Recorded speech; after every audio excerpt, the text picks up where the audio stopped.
Bonsoir à toutes et à tous. Nous sommes heureux de vous accueillir ici à l'Hôtel Industrie, le siège de la Société Encouragement pour l'Industrie Nationale, association fondée en 1801 et reconnue d'utilité publique en 1824. Et nous avons un très grand plaisir aujourd'hui d'accueillir une très belle présentation du nouvel ouvrage de Bertrand Lemoine, qui nous fait l'immense honneur de nous présenter cet ouvrage aujourd'hui. Et donc je me présente, Jordan Simani, chargé de conservation de la commission Histoire. Et je remplace un peu à la dernière minute Daniel Bouin, qui malheureusement n'a pas pu être aujourd'hui parmi nous, et qui est un peu notre spécialiste de la maison en ce qui concerne l'histoire de la photographie. Et Daniel Bouin a pu notamment travailler sur l'histoire de la production, de l'encouragement, du développement de la photographie à la société encouragement, et plus particulièrement l'histoire de la production et de la reproduction de la photographie. J'expliquerai davantage ultérieurement en quoi cela consiste. Et alors, je te présente quand même Bertrand Lemoine. Bertrand Lemoine, tu es architecte, polytechnicien, et directeur de recherche honoraire au CNRS, et ancien président de l'Académie d'architecture et historien. Par ailleurs, ici, tu es chez toi, tu es président du comité Construction et Beaux-Arts, et tu es spécialiste renommé de Gustave Eiffel. Tu as écrit de nombreux ouvrages à son sujet et d'importantes contributions sur l'architecture au XIXe siècle, dont une sommité récente que je signale sur l'histoire des gares en France, parue chez Archibooks en 2022. Et cette année, tu nous reviens avec ce nouvel ouvrage, une sommité de 600 pages, paru aux presses des Ponts sur Charles Marville, intitulé Charles Marville 1813-1879, du pinceau à la chambre noire. Et dans ce nouvel ouvrage, tu mets au jour tout un ensemble de nouveaux documents, de nouvelles archives tout à fait inédites et vraiment stupéfiantes, qui nous permettent de voyager dans ce Paris du 19e siècle. Et vraiment, on voit bien dans ce livre un véritable travail de recherche, d'enquêteur, qui vraiment permet de retracer en profondeur la vie de Charles Marville. Et avant de te laisser la parole sur ce livre, pour déchiffrer ce que tu appelles dans ton introduction l'énigme Charles Marville, je voulais savoir d'où te venait notamment cet intérêt pour la photographie. Pourquoi un ouvrage sur cette figure de la photographie urbaine, témoin d'une époque où, comme le dirait Baudelaire, le vieux Paris n'est plus, mais un nouveau Paris naît. Merci beaucoup. Merci beaucoup Jordan de cette présentation et bonjour à toutes et à tous et très heureux d'être ici dans ces murs que je connais bien évidemment puisque je suis membre ici depuis très longtemps et président de cette commission, ce comité construction et beaux-arts, un petit oxymore au passage mais qui est sympathique. Et donc je suis très heureux de pouvoir présenter cet ouvrage et aussi dans le contexte à la fois j'avais intitulé, ça ne figure pas sur la diapo, mais cette conférence Photographier Paris. On va voir que Marville était un des grands photographes, un des tout premiers photographes de Paris aussi, et qu'il n'est pas tout à fait innocent de présenter Marville ici même, où effectivement, on le verra tout à l'heure, Jordan va nous rappeler comment la société d'encouragement a été très active dès les débuts de la photo, avec des correspondances que Jordan me signalait par exemple entre Niepce et la Société d'encouragement dès les années 1817, donc bien avant, 10 ans avant que Niepce réussisse à, pour la première fois, stabiliser une image. Alors moi la photo je l'ai pratiquée, je sais encore ce qu'est une pellicule, ce qu'est un révélateur, ce qu'est un fixateur, des bains, j'ai développé des photos, j'ai encore des vieux appareils argentiques. Alors évidemment la pellicule photo c'est peut-être un mot maintenant qu'on ne connaît plus, mais enfin j'ai eu cet intérêt pour la photo de très longue date. J'ai peut-être arrêté d'en faire d'ailleurs, c'est un peu paradoxal, mais à l'époque où le numérique est apparu, eh bien finalement le numérique, on a l'impression qu'on ne fait pas de la photo, qu'on mitraille des milliers de photos, mais bon, on n'a pas exactement le même rapport à l'image. En tous les cas, la photo m'intéressait. Et ce personnage de Marville, je vais vous raconter quand même un peu une petite anecdote qui a fait que je me suis intéressé et que j'ai mené une véritable enquête, on pourrait dire policière, sur Marville. Charles Marville, personnage connu des amoureux de Paris. Certains me disaient qu'il avait suivi des séminaires sur Haussmann, et bien sûr, on ne peut pas dissocier le travail de Marville de l'époque d'Haussmann et après, mais un peu méconnu. Et on va voir aujourd'hui comment j'ai pu retrouver un certain nombre de choses sur un personnage qui n'a laissé ni correspondance, ni mémoire, ni texte, ni descendance, d'ailleurs, il ne s'est jamais marié. Et qui est donc un personnage qui est apparu comme ça un petit peu grâce à son œuvre et qui a été conservé presque par miracle. Alors pourquoi j'ai re-rencontré ce personnage que j'avais déjà dont j'avais utilisé les photos déjà dans les premiers ouvrages que j'ai faits sur les Halles de Paris, par exemple dans les années 1878-80. J'étais tout petit à l'époque. C'était un de mes premiers bouquins. Donc Marville, photographe de Paris. Dès qu'on travaille sur Paris, on ne peut pas l'ignorer. Mais là, c'est vraiment un hasard qui m'a fait repartir sur les traces de notre ami Charles Marville. Chaque année, je me fais une petite promenade à pied avec mon petit sac à dos. Pendant 15 jours, je traverse des régions de France. Et puis, il y a quelques années, il y a 5 ans à peu près, c'était avant le Covid, avec mon petit sac à dos, je passe à une très jolie ville qui s'appelle Lectoure, dans le Gers. Et en bas de Lectoure, il y a un ancien hôpital qui est aujourd'hui occupé par des brocanteurs, des antiquaires. Je me promène, je pose mon sac, je me fais offrir un petit apéro, un petit ricard par les antiquaires qui étaient là. Je fais mon petit tour et je vois au fond, là, dans la chapelle, l'ancienne chapelle de l'hôpital, un tableau, celui-ci. Donc, comme vous le voyez, un autoportrait. Un autoportrait avec les pinceaux à la main, avec cette idée que les autoportraits, c'est assez classique dans la peinture. Énormément de peintres se sont portraitisés, mais tomber sur un autoportrait, c'est intéressant, surtout qu'il est bien peint. Beau visage, beaux yeux, barbichette, etc. Son second empire, a priori, avec la barbichette à la Napoléon III. Je négocie le prix assez modeste, tout de même, et je réalise que je ne pourrais pas partir avec mon sac à dos. J'avais encore 8 jours de marche à faire. Pérégriner avec un grand tableau, parce qu'il est quand même assez grand, à peu près 60 par 80, accroché à mon sac à dos. Donc je dis au marchand, je reviendrai ou je trouverai peut-être quelqu'un. Malheureusement, je ne peux pas l'emporter. Quelques ans plus tard, un ami dans la région retourne. 8 mois plus tard, le tableau était toujours là. Le marchand se souvenait de moi, du prix aussi. Donc il me rapporte le tableau à Paris. Je le fais un peu restaurer, c'est une petite déchirure. Il n'est pas signé. Je me dis, mais qui est ce peintre? Je commence à chercher. J'ai espéré quelque temps, mais un temps assez court, que ce fût Delacroix, mais malheureusement, parce qu'il y avait aussi une petite barbiche de Delacroix, mais malheureusement, ce n'est pas Delacroix. C'était quelqu'un d'autre, mais quelqu'un d'autre quand même de cette époque, mais qui témoignait d'une maîtrise, personnage d'une 60aine d'années, on va dire. On ne peint pas un tableau comme ça si on n'a jamais peint. Il faut avoir déjà un métier de peintre, bien confirmé.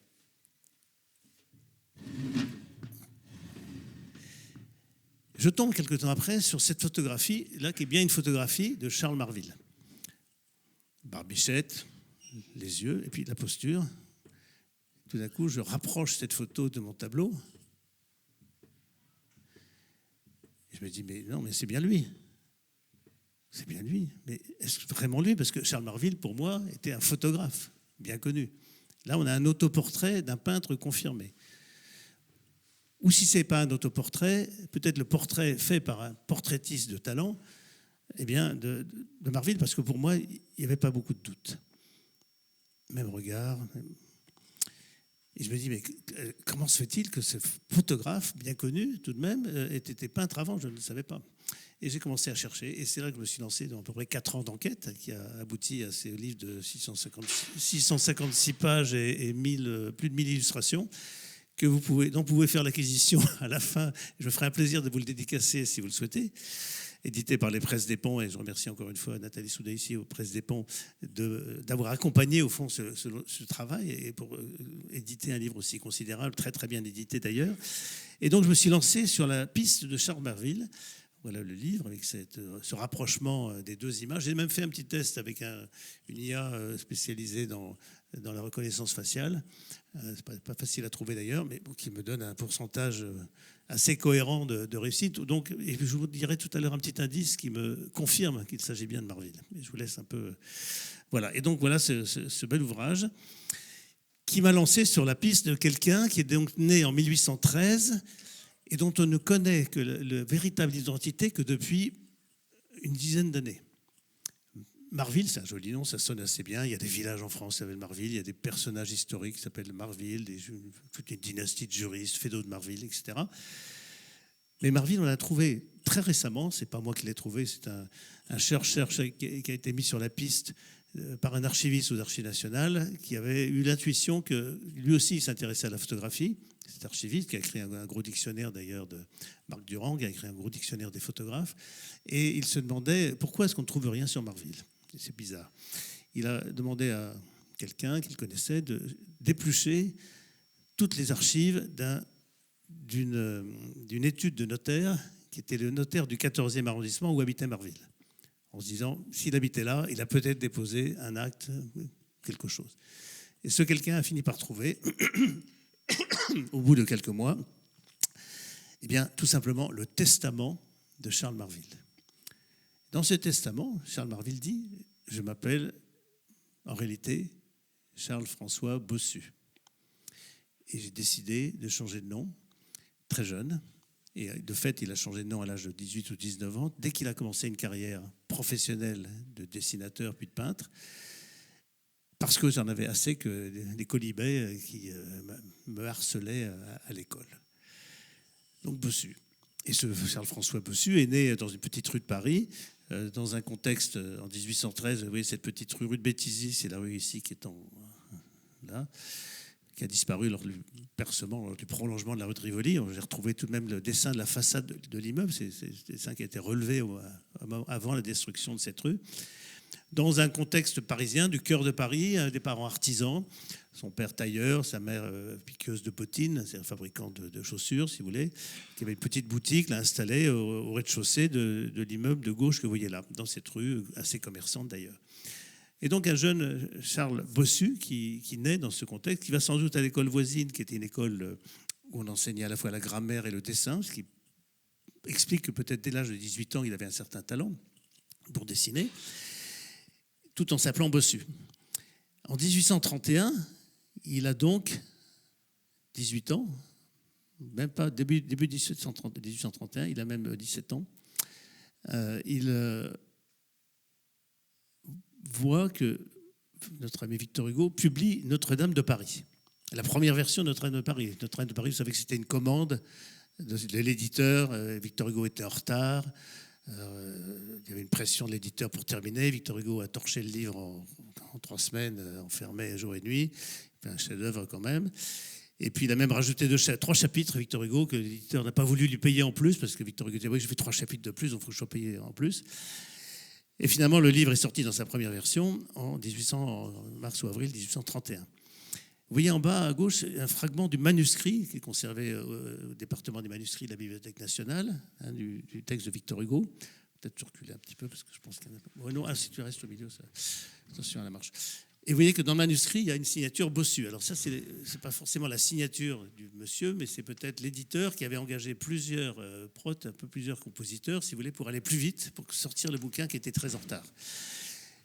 Enfin, on voit cette signature Bossu, donc il n'est pas impossible, c'est mon hypothèse, mais je n'ai pas de preuve autre que cela, que Marville ait travaillé très jeune comme compositeur pour le livre, pour l'éditeur de Victor Hugo, et que, évidemment, la description que Victor Hugo fait de Quasimodo n'est pas très flatteuse, et que ce soit ça qui est peut-être motivé, en tous les cas accéléré son changement de nom, ce qui est attesté dans son testament qui est ici.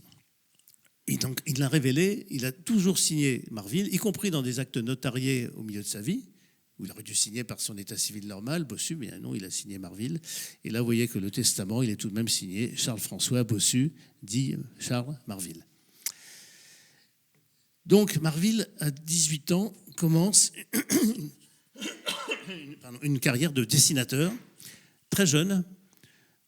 Probablement s'est-il formé à l'école dessin voisine.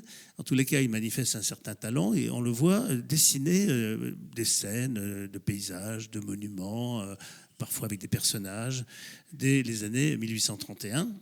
Et il va entreprendre cette carrière de dessinateur qui va en fait s'inscrire dans tout le mouvement de l'essor du livre romantique. On découvre à cette époque, ça vient d'Angleterre en fait, une technique d'impression qui est la gravure sur bois debout. C'est pas la gravure sur le bois de fil, c'est pas la gravure sur acier ou sur cuivre, mais qui permettait de faire des planches hors texte. La gravure sur bois debout, le bois debout c'est beaucoup plus dur, donc faire des gravures assez fines, et on peut surtout incorporer les blocs de bois directement dans la composition avec les textes, et donc on peut faire des livres illustrés. Et donc va se produire une vague extrêmement importante de livres illustrés qui vont fleurir dans le marché avec des graveurs souvent anglais, des dessinateurs français, en France en tous les cas. Et Marvil va accompagner avec d'autres, avec des gens plus connus que lui, comme Granville, comme Tony Johanneau, comme Français, comme d'autres dessinateurs, va accompagner cet essor. Et donc, il va rentrer dans une carrière de dessinateur. Ici, un dessin de Granville assez amusant, hein, bien sûr, dont il va, je vais revenir là-dessus, produire beaucoup de paysages, de vues, un peu spécialiste aussi de la représentation de vues de ville. Il va collaborer à des livres sur la Saône, sur la Seine, en dessinant un certain nombre de vues de paysages.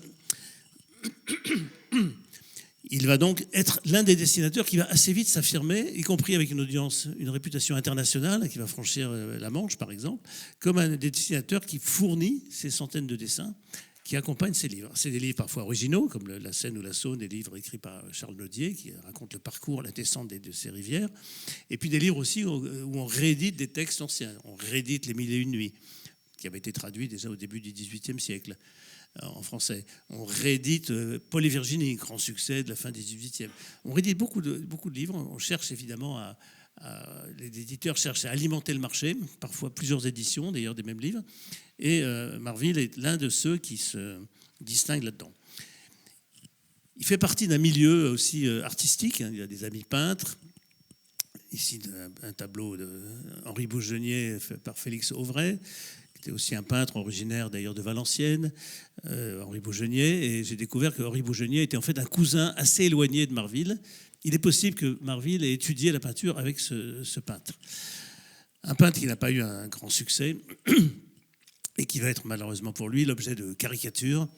Vous voyez ici à droite le frontispice, la corniche en haut du passage du Caire. Vous avez reconnu l'immeuble avec ce détail. Et vous voyez ce personnage avec un gros nez, c'est une caricature de Bougenier qui a été caricaturé avec son gros nez. Il n'a pas un nez spécialement gros apparemment, enfin sur ce tableau. Mais c'est l'époque où les caricatures fleurissent. Le roi Louis-Philippe, comme vous le savez, sera caricaturé en forme de poire. Donc ce sera gravé sur les rues de Paris. Enfin, c'est quelque chose qui va devenir une des scies de l'époque, et notamment Bougenier. Donc ce Bougenier va un peu, malheureusement, pas faire la carrière qu'il espérait. Peut-être a-t-il formé Marvil à la peinture. Peut-être a-t-il eu aussi, je pense, des relations plus proches, pour ne pas dire plus, avec notre ami Marvil. Donc Marvil continue, il va quelques spécimens de dessins qu'il produit pour différentes, pour des revues aussi, des revues illustrées qui commencent à fleurir, le musée des familles, le magasin pittoresque, l'illustration aussi, pour lequel il va beaucoup travailler. Et voilà des exemples de ce que Marvil produit. Donc c'est des dessins qui sont ensuite gravés, dessins souvent signés, alors signés C.H. Marvil, parfois C.M., parfois non signés. Donc on peut penser qu'il y a beaucoup d'autres dessins de Marvil, mais qui ne sont pas tout à fait authentifiables. Et Marvil va aussi d'ailleurs signer la première page de l'illustration, une nouvelle revue qui paraît en 1843, une revue de grand format qui va perdurer pendant un siècle, plus d'un siècle. Et Marvil va dessiner notamment le frontispice avec le fameux pont des Saints-Pères, et avec plusieurs variantes. Le dessin va un peu évoluer au fil des ans, les bateaux vont un peu changer, enfin toujours le même principe. Et ça, c'est vraiment un dessin qui atteste le fait qu'en 1843, on vient chercher Marvil pour illustrer le frontispice de la principale revue illustrée de l'époque. Donc il est bien installé dans ce paysage du dessin romantique. Dessin ici de Marvil, mais colorisé par la suite.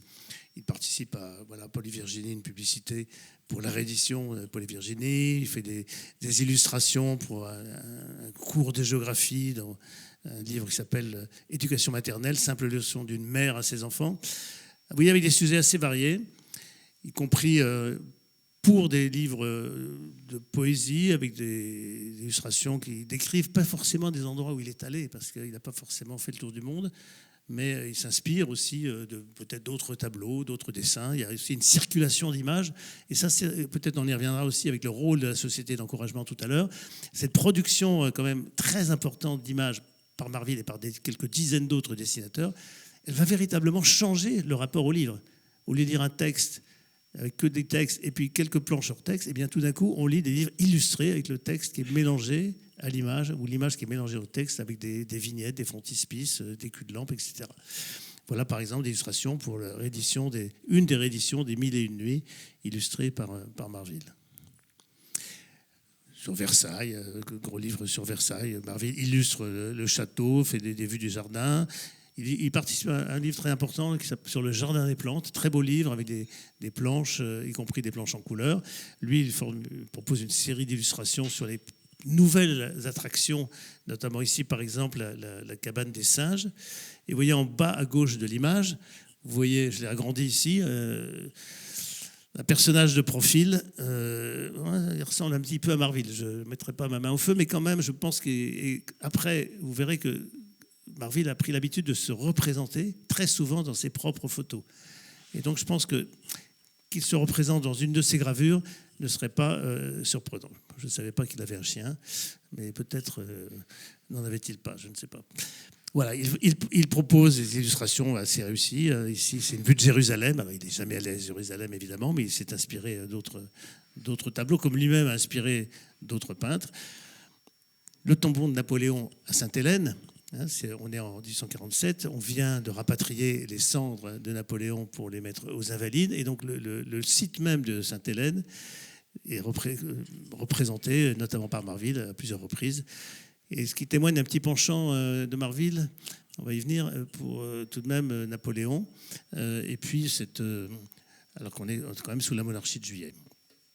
Voilà, encore d'autres, un portrait de Shakespeare pour le musée des familles qu'il produit.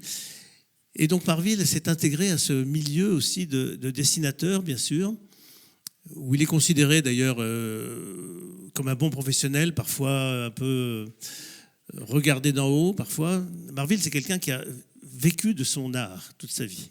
Il a vécu de son dessin, il a vécu de la photographie, et c'est pas quelqu'un qui avait des moyens, qui pouvait faire ça en dilettante. Donc il avait cet appétit de travailler pour vivre. Il travaillait dans un milieu aussi, notamment fréquentant l'école de Barbizon, et photographier des arbres, notamment dans la forêt de Fontainebleau et des parties de la forêt de Fontainebleau. Et dans ce milieu d'artistes, il s'est fait peindre au moins 2 fois. J'ai trouvé 2 tableaux qui le représentent. À gauche, vous avez un portrait de Charles Marville par un peintre qui s'appelle Adrien Guignet, qui est plutôt connu comme un peintre orientaliste d'ailleurs de l'époque, qui est un tableau qui se trouve actuellement à Autun, dans un musée. Et simplement, sur le tableau est signé sur le côté Adrien Guignet, mon ami C.M. Je dis quand même, quand je revois le tableau, je dis, ça ressemble beaucoup furieusement à Marville avec sa barbichette. Et Marville n'était pas très grand, il faisait 1m57, en train de dessiner. Vous voyez sur le mur un bâton, un chapeau, une cape rouge, donc un artiste un peu voyageur, il a sa planche, là, il peut y transporter ses dessins.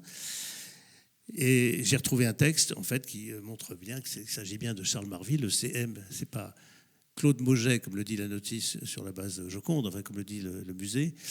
J'étais prévenu quand même il y avait une petite erreur qu'il fallait qu'il corrige, mais c'est bien CM pour Charles Marville. Et pourquoi ? Parce que dans ce texte que j'ai retrouvé écrit par le biographe d'Adrien Guignet, qui était originaire de la région d'Autun, c'est pour ça que le tableau est là-bas, eh bien, on voit qu'ils avaient parié ensemble un déjeuner, et que tant que le tableau n'était pas fini, Guignet lui payait à déjeuner. Alors Guignet, évidemment, il a fait le tableau en 2 jours, et puis comme ça s'est arrêté là. Mais au moins, on a la petite anecdote qui permet de confirmer que le CM, c'est bien Marville. Et puis un autre tableau que j'ai trouvé tout à fait par hasard, un portrait par Charles de Serres. Donc lui, il est signé, Charles de Serres. Charles de Serres, c'est un peintre pas très connu, mais enfin, vous savez, à Paris, dans les années 1850, il y a à peu près 750 peintres à Paris. Plus à peu près autant en province, 1500 peintres, qui sont tous quand même des peintres formés, qui ont un talent. Voilà, j'ai trouvé ce tableau un peu par hasard, signé de Charles de Serres, mais que j'attribue, je pense que c'est Marville, parce qu'on le reconnaît quand même. Et puis, Charles Marville a photographié, quelques années plus tard, Charles de Serres. Donc, ils se connaissaient. Et donc, Charles de Serres, d'ailleurs, sa fille adoptive a épousé un photographe qui était assez connu par la suite. On arrive dans les années 1846, 47, 48, et au fond, la gravure sur bois, la popularité de la gravure sur bois commence un peu à s'essouffler. Et on va arriver en 1848 où là, les artistes n'ont plus de travail du tout. C'est vraiment avec on a des témoignages d'artistes assez connus déjà de l'époque qui disent il faut vivre et comment on fait, on n'a vraiment plus rien. Et lui, Marville, à cette époque-là, va sans doute arrêter le dessin. Il n'y a plus de commandes, ou pratiquement plus. Et même des peintres, des dessinateurs comme De Veria, beaucoup plus connus que Marville, par exemple, se plaignent en disant on ne vient plus me chercher, c'est fini, la gravure. Elle commence à passer de mode, après 15 ans ou 20 ans même de grande diffusion. Elle commence à passer de mode. La photographie, on va y venir, n'est pas encore apparue telle qu'elle. Elle commence à apparaître en 1847. On a plutôt le daguerréotype qui est apparu avant, on va y revenir. Et puis, du coup, Marville peut-être se tourne vers l'édition, se tourne vers l'imprimerie, comme Balzac. Vous savez que Balzac, tout à côté d'ici, rue des Marais, rue Visconti, aujourd'hui, avait créé une imprimerie où il s'est d'ailleurs cassé la figure en beauté. Il a fait faillite, il s'était racheté par Lord de Berny, enfin son ami. Il s'est essayé là-dedans, sans doute, Marville aussi. Peut-être il a été lithographe aussi. Donc on trouve quelques vagues traces, c'est pas tout à fait confirmé, mais il est probable qu'il a dû un peu survivre, chercher d'autres activités pour survivre. Et en même temps, il a trouvé d'autres occupations, celle pas de se mettre à la peinture, en tous les cas de confirmer son talent pour la peinture. Même si moi, je n'ai pas retrouvé de tableau signé Marville ou attribuable à Marville avant cette époque. En 1848, pleine crise, il n'y a pas de travail, il obtient une autorisation de copiste au Louvre. Pour aller, encore aujourd'hui, pour aller copier un tableau au Louvre, il faut une autorisation pour installer son chevalet, copier, etc. Et il va copier La mort de Saint-Bruno, un tableau de Le Sueur, un tableau de 1648, donc 2 siècles plus tard. Donc ça, c'est en haut à gauche le tableau de Le Sueur. Ici, la copie du tableau par Marville. J'ai retrouvé tous les documents, non seulement sa carte de copiste, mais la lettre qui lui confirme l'acquisition par l'État de ce tableau pour 800 francs. Et puis, il est indiqué dans le dossier aux Archives nationales, à Pierrefitte, que ce tableau a été versé à l'église de Châteauneuf, dans les Vosges. Alors, je me précipite à Châteauneuf, mais vous imaginez, qu'est-ce que je trouve à Châteauneuf? Je rentre dans l'église, et le tableau de Marville accroché, encore là, donc il y est depuis 1848. Extraordinaire, quand même. C'est bien de voir un peu la continuité des choses parfois. Donc Marville a bien peint, et c'est un tableau qui est bien copié, un tableau difficile, parce que vous voyez, c'est éclairé par une bougie au centre de l'image, un peu à la tour, comme on aimait bien à l'époque. Et donc difficile de rendre la subtilité des nuances. Enfin voilà, c'est un tableau qui est bien fait par Marville. Ce qui prouve aussi qu'en 1848, il avait déjà une maîtrise de la peinture. Alors où s'est-il formé? Avec son ami Bougennier, qui est originaire, son cousin lointain, originaire aussi du nord, de Valenciennes et de Lille, parce que la famille de Marville en partie était originaire de cette région. En tous les cas, il avait déjà ce talent et cette capacité à peindre un tableau. Donc là, j'arrivais bien sûr à Marville peintre, Marville dessinateur, Marville impliqué aussi dans la vie de son époque, et notamment dans la Révolution de 1848. Pas en tant qu'acteur au premier plan, mais quand même impliqué. Vous avez ici un calendrier, ça s'appelle Les Hommes du Jour, c'est les élections de 1849, et à gauche, Déclaration des droits de l'homme et des citoyens, rééditée par Marville, à ses frais. Et c'est la déclaration, vous savez qu'il y a 2 déclarations des droits de l'homme. Il y a celle qu'on connaît, et puis il y a celle de Robespierre, qui est beaucoup plus radicale, qui dit que si le peuple n'est pas content, il a le droit de se soulever, et de faire de la révolution, et de prendre le pouvoir. Enfin bon, c'est celle-là qui réédite Marville. Et Marville va en fait faire les portraits d'une 50aine de révolutionnaires de l'époque qui ont eu des fortunes diverses. Il y a la révolution de 48, mais après il y a eu d'autres soulèvements. Il y a eu des procès en 1849. Il y en a qui ont été condamnés, il y en a qui ont été bannis, il y en a qui se sont exilés.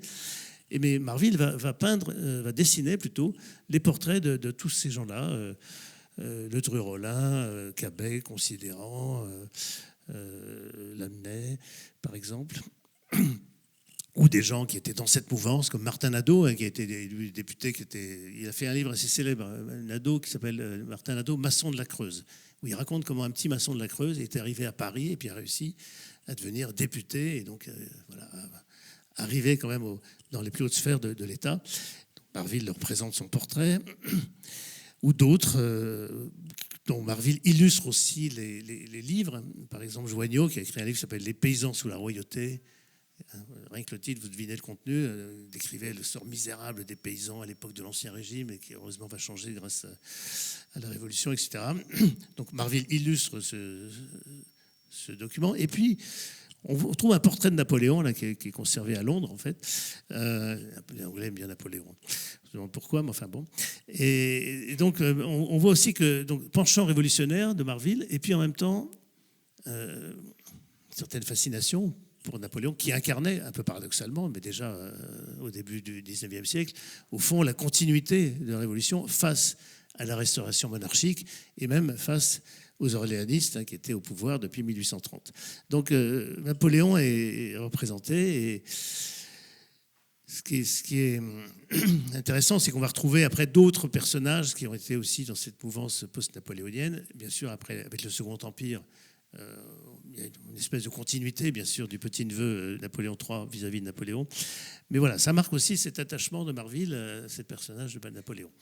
Et son engagement révolutionnaire, qu'on retrouve, alors qu'il sera un peu estompé, on ne le retrouve pas activiste. On voit qu'il y a eu des réunions qui se sont passées chez lui, des réunions notamment des éditeurs de la propagande socialiste qui éditaient beaucoup de libelles ou de textes. On va retrouver Marville en 1870, au moment en pleine guerre franco-prussienne. Marville qui co-signe une lettre en disant c'est pas parce que nous sommes membres de l'Internationale, la première internationale, celle qui a été avant la scission entre Marx et Bakounine. Marville dit j'étais membre, c'est pas parce que je suis membre de la première internationale que je ne suis pas un patriote et qu'il faut me prendre pour un allié des Prussiens. Donc il fait une lettre pour se dédouaner au fond d'être un allié des Prussiens. Donc ça veut dire qu'il est encore à cette époque membre de cette internationale. Donc un engagement politique qui ne va pas en fait se répercuter à la suite dans sa carrière, qui va rester un petit peu à l'arrière-plan, il faut bien le dire. C'est l'époque 1847-48 où la photographie commence à remplacer, à apparaître.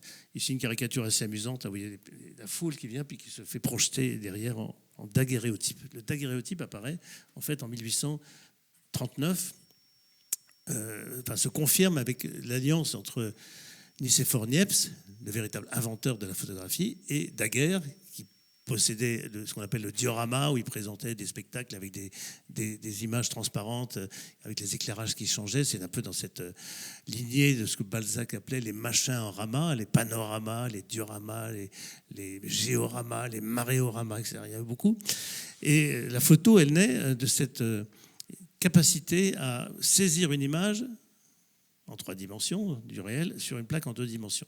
Et elle naît en fait d'abord d'une première série d'inventions qui est la chambre noire ou la chambre claire, petite chambre noire portative que vous voyez ici, ou chambre claire. Vous voyez peut-être sur ce dessin, vous voyez une espèce de dispositif avec un œilleton, etc. Ça vous permet de projeter sur une surface blanche l'image de la réalité avec un miroir, un prisme, et puis vous avez l'impression que vous redessinez. C'est très efficace.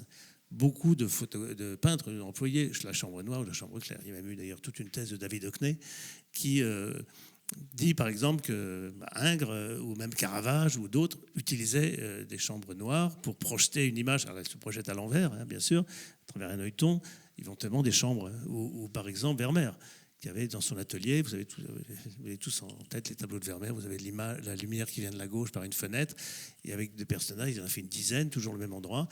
Et on a même reconstitué en 3 dimensions la chambre noire qui permettait à Vermeer d'avoir cette précision incroyable.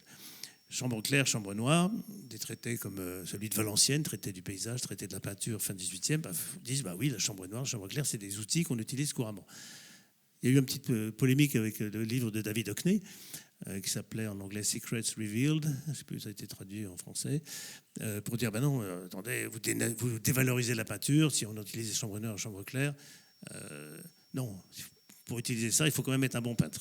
Enfin bref, c'est une des sources de la photo qui permet d'impressionner des surfaces éventuellement rendues photosensibles, avec notamment des sels d'argent qui noircissent avec la lumière ou d'autres types de sels. Et donc c'est Niepce qui, le premier, arrive en 1827 à fixer le point de vue de sa fenêtre, 2-3 jours de temps de pause, c'est très très long, avec du bitume de Judée, etc. Et même s'il avait inventé en fait déjà des procédés plus éphémères qu'il n'avait pas à fixer. Il faut impressionner l'image, bien sûr, d'une manière permanente, et puis ensuite la fixer pour pas qu'elle s'estompe. C'est ça les deux enjeux chimiques de la photographie. Niepce va s'associer, je fais court, il va s'associer avec Louis Mandé Daguerre, qui a ce diorama. Daguerre qui est un peintre au panorama, peintre de diorama. Vous voyez avec toujours ces contrastes dans les images, un tableau de Daguerre en bas. Et avec Niepce, ils vont mettre au point un procédé plus pratique, simplifié, trouver une moyen de stabiliser les images. C'est des images souvent d'assez petit format sur des plaques métalliques polies sur lesquelles on va faire réagir, les plaques qui sont argentées et sur lesquelles on va faire agir les réactifs. Et Daguerre commence à produire des images. Ici, en 1837 ou 38, une vue des boulevards. Là, vous avez reconnu que la vue est à l'envers. C'est les boulevards au niveau du boulevard, juste après la place de République actuelle. Où il y a cette photo très célèbre, parce que vous avez ici, en bas à gauche, un personnage qui se fait cirer les bottes par un cireur. Donc il ne bouge pas parce qu'il attend de faire. C'est pour ça qu'il est net sur la photo, parce que les temps de pause étaient assez longs. Donc dès lors, le daguerréotype va se populariser avec des daguerréotypistes qui vont apparaître, des fournisseurs de produits. Et c'est une caricature assez amusante où vous voyez la foule qui attend pour se faire tirer le portrait. Vous avez des appareils ici, et vous avez d'ailleurs à l'arrière-plan ici une inscription, la potence allouée. Messieurs les graveurs, évidemment, parce que la photographie, enfin, sous sa forme de daguerréotype, elle discrédite en quelque sorte la gravure. Elle va remplacer, on pressent bien qu'elle fait, et notamment pour se faire tirer le portrait. On produit des milliers en France, en Angleterre, aux États-Unis, c'est exporté assez vite. Enfin, voilà, ça se répand très vite, et il y a des milliers, voire des dizaines de milliers de daguerréotypes qui sont produits par différentes personnes à l'époque. En parallèle, il y a d'autres personnes qui travaillent sur d'autres procédés. William Fox Talbot, par exemple, qui est un Anglais, qui va essayer, lui, de travailler sur le fait de pouvoir impressionner non pas une plaque métallique argentée, mais un papier qui va être impressionné et qu'on va pouvoir utiliser après comme un négatif. Une feuille de papier qu'on rend translucide en huilant éventuellement le papier, et puis après, par contact, eh bien, on peut faire un positif. Et il va développer ce qu'il appelle le calotype, du grec kalos, qui veut dire beau, à partir d'ailleurs de réflexions sur la chambre claire. Mais voilà une image, il vient à Paris en 1843, il essaie de vendre, il a pris un brevet, qui est une erreur stratégique, puisqu'un brevet, personne ne peut l'utiliser, sauf à vous de l'acheter. Il y a un Français qui lui achète quand même, qui ne va pas l'utiliser. Mais il va montrer quand même sa capacité à générer des images. Et la photographie a commencé à apparaître donc comme un moyen de représentation du monde, au fond. Alors, du monde, de l'architecture, des vues de ville, des bâtiments, mais aussi de tableaux, des sculptures, de tout un tas de choses, des portraits bien entendu. Eh bien, elle commence à apparaître comme quelque chose qui, au fond, prend une place importante, qui interroge aussi par rapport à l'art de la peinture. Ici, des caricatures qui vous montrent la peinture offrant une petite place à la photographie au Salon des Beaux-Arts. La photographie est un peu reléguée dans un espace un peu différent. On ne la mélange pas avec les tableaux, mais quand même, elle commence à s'installer dans le paysage. Et c'est là que notre ami Marville va commencer à apparaître dès 1850. J'ai retrouvé 4 photos, en fait, qui sont des photos imprimées sur du tissu, ce n'est pas sur du papier. Vous reconnaissez Marville à gauche. Vous ne reconnaissez peut-être pas, mais moi je vous dis que c'est bien lui. Et puis à droite, vous avez un peintre qui s'appelle Charles de Serres, qui est debout, il a des béquilles, il a dû se casser une jambe, qui est photographié par Marville. Ils sont dans une petite maison dans la campagne. Et ça, c'est des photos dont on sait qu'elles ont été présentées par Marville à la Société française de photographie dès 1850, qui s'est déjà créée. Donc on a vraiment Marville qui saute dans le train de la photographie. Il n'a pas de boulot en 1848. Et puis tout d'un coup, comment il se forme ? Ce n'est pas très clair. Peut-être auprès d'un de ses compatriotes du nord de l'île qui s'appelle Blancard-Évrard, pour qui il va beaucoup travailler, comme on va le voir. Donc Blancard-Évrard, c'est quelqu'un qui est un marchand, qui a épousé une femme qui a hérité d'un grand magasin de tissus en plein centre de l'île, qui a donc des moyens et des loisirs, et qui va se lancer dans la photo, dans la reproduction de photos. Et d'ailleurs, il va être l'un des quand la société d'encouragement va s'intéresser aussi à cet aspect-là, il va être très en première ligne. Donc Blanquer-Evrard va s'intéresser à ça. Marville a beaucoup travaillé avec lui. Et vous voyez une photo de 1851, elle est même gravée en bas à gauche là, dans le négatif. Charles Marville, gravé, signé avec la date. On voit que Marville déjà se photographie avec un journal à la main. Là, il habite à l'époque rue du Dragon. Et Blanquer-Evrard, lui aussi, se photographie avec un procédé de reproduction de l'image assez stable, beaucoup plus stable que ce que faisait Fox-Talbot. Donc il avait aussi innové sur ce plan chimique. À Lille, il y avait quand même Kuhlmann, un grand chimiste qui était installé là-bas, dont Blanquer-Evrard a suivi un peu les affaires. Et voilà, Blanquer-Evrard envoie un autoportrait en 1847 à l'Institut pour dire, voilà, j'ai trouvé un moyen de reproduire des images. Et Blanquer-Evrard faisait aussi des daguerréotypes. Les daguerréotypes s'étaient popularisés aussi parce que Arago, physicien, homme politique, grand ténor de la Chambre, avait eu l'idée assez géniale de racheter publiquement, que l'État rachète à Daguerre et au neveu de Niepce l'invention de la photographie pour la mettre dans le domaine public. Daguerre avait essayé de prendre un brevet, mais ça n'a pas marché. Il a trouvé que c'était peut-être compliqué. En plus, il n'avait plus d'argent. Le diorama ne marchait plus très bien. Le diorama brûle. Tiens, c'est un coup de peau. Daguerre touche l'assurance. Il y avait des tableaux qu'il a réussi à vendre, par ailleurs. Et donc, le daguerréotype était rentré dans le domaine public grâce à Arago. Mais avec Blanquer-Evrard, on va assister à quelque chose qu'on recherche beaucoup à l'époque, c'est comment, au fond, reproduire massivement l'image. Donc, avec des gravures en bois debout, on a des images de petit format, peut-être 10 cm par 10 cm. On peut assembler des pavés pour faire des plus grandes images. Bien sûr, on voit parfois les traits d'assemblage. La lithographie permet de graver des pierres lithographiques, donc d'avoir des dessins de plus grand format. On peut les avoir en couleur, il faut avoir plusieurs pierres qui vont faire une couleur chacune. Vous voyez l'imprimerie lithographique de Le Mercier, assez connue à l'époque. C'est rangé de presse, donc c'est un travail assez fastidieux. Il faut quand même imprimer une par une des images. Et c'est là qu'avec la photographie qui arrive, on s'aperçoit tout d'un coup qu'on a un moyen non seulement de capter le réel, mais aussi de le diffuser à beaucoup plus grande échelle. On va d'ailleurs, même l'État va commanditer une mission hélographique à 5 photographes déjà bien repérés, dont Baldus et Legret, qui vont aller sillonner différentes régions de France. Ici, une photo de Baldus à gauche là, qui montre l'arc de triomphe d'Orange, ou Legret qui va photographier Mestral, avec Mestral, Carcassonne.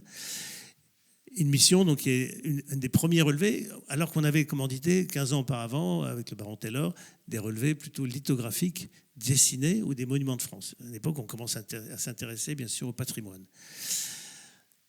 Donc une revue qui s'appelle La Lumière va se créer dès 1851, les premiers numéros. Les photographes vont commencer à voyager. Ici, un des premiers photographes voyageurs, Maxime Ducamp, qui va partir avec son compère bien connu, Gustave Flaubert, en Égypte, a rapporté une série de clichés absolument magnifiques. Il avait quand même un gros matériel, il avait quelqu'un pour l'aider, parce que c'est à peu près 300 kilos de matériel. Plaques de verre à l'époque. Plaques de verre, les produits, les révélateurs, les chambres photographiques importantes, etc. Et puis, donc, les photographes parisiens vont aussi commencer à s'intéresser, dont Marville, qui donc, en 1850 maîtrise déjà, et il ne veut pas révéler ses procédés, parce que c'est une concurrence avec les autres, maîtrise déjà les procédés à la fois de la prise de vue, mais aussi du traitement, du développement de l'image et de la fixation des images. Il va beaucoup travailler pour d'autres photographes, d'ailleurs, pour faire ce qu'on appelle du tirage d'images.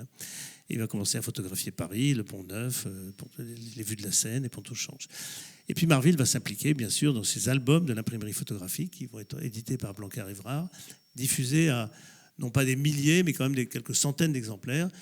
Ils vendaient des albums thématiques, il y en a eu 25 à peu près, puis des photos aussi qu'on pouvait acheter en fait, individuellement. Une vue, par exemple, ici de la place de la Concorde. Vous reconnaissez, je vous le dis, mais il est un peu petit, là, mais Marville qui est derrière.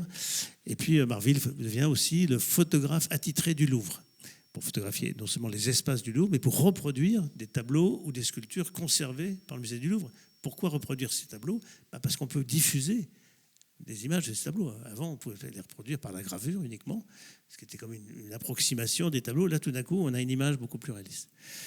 Et donc Marville va produire toute une série d'images pour cette imprimerie photographique. Le Jardin des Plantes, ici le marché des Innocents avec sa fontaine, Notre-Dame, pas mal de clichés aussi, des cathédrales. Vous reconnaissez Marville avec son pantalon blanc, son chapeau, son grand chapeau d'artiste.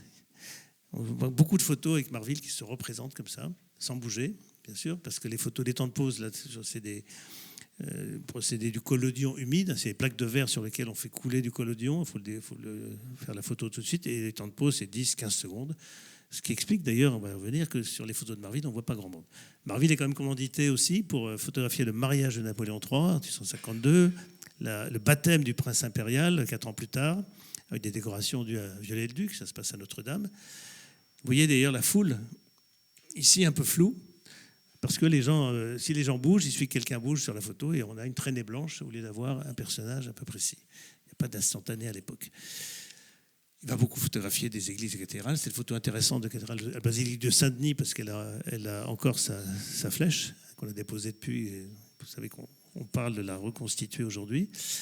Et puis, bien sûr, comme sujet, Paris, les sujets les plus proches, très photogénique, Paris évidemment, avec différentes vues de Paris, y compris l'école des Beaux-Arts sous la neige, où il a fait toute une série, Marville, de l'école des Beaux-Arts. Et puis Marville est envoyé aussi en Allemagne par Blanquer-Évrard, qui lui paye le voyage. Il va passer, je pense, en deux saisons, descendre le Rhin depuis Strasbourg jusqu'à Cologne à peu près, en photographiant au passage des monuments ou parfois Baccarat, une ville en Allemagne. Vous voyez que Marville ici s'est représenté ici, son chapeau à la main.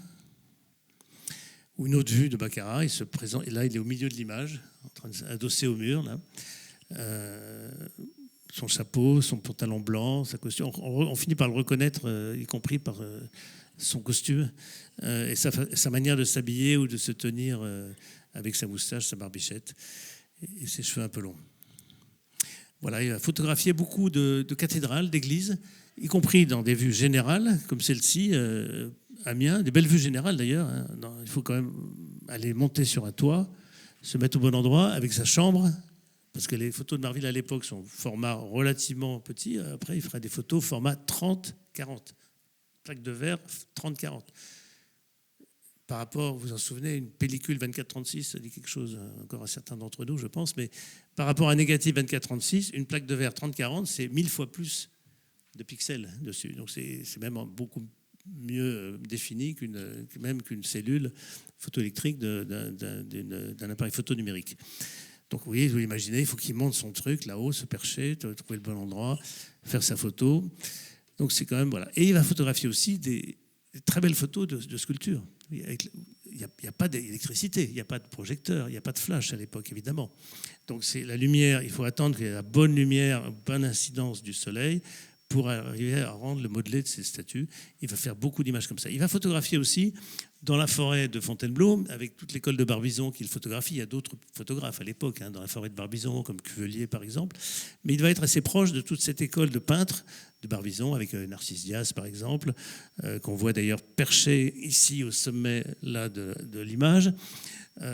Et probablement le personnage que vous voyez allongé au pied du châtaignier est Marville lui-même qui a posé son chapeau pour l'occasion. Et on voit son bâton, on voit sa cape à côté.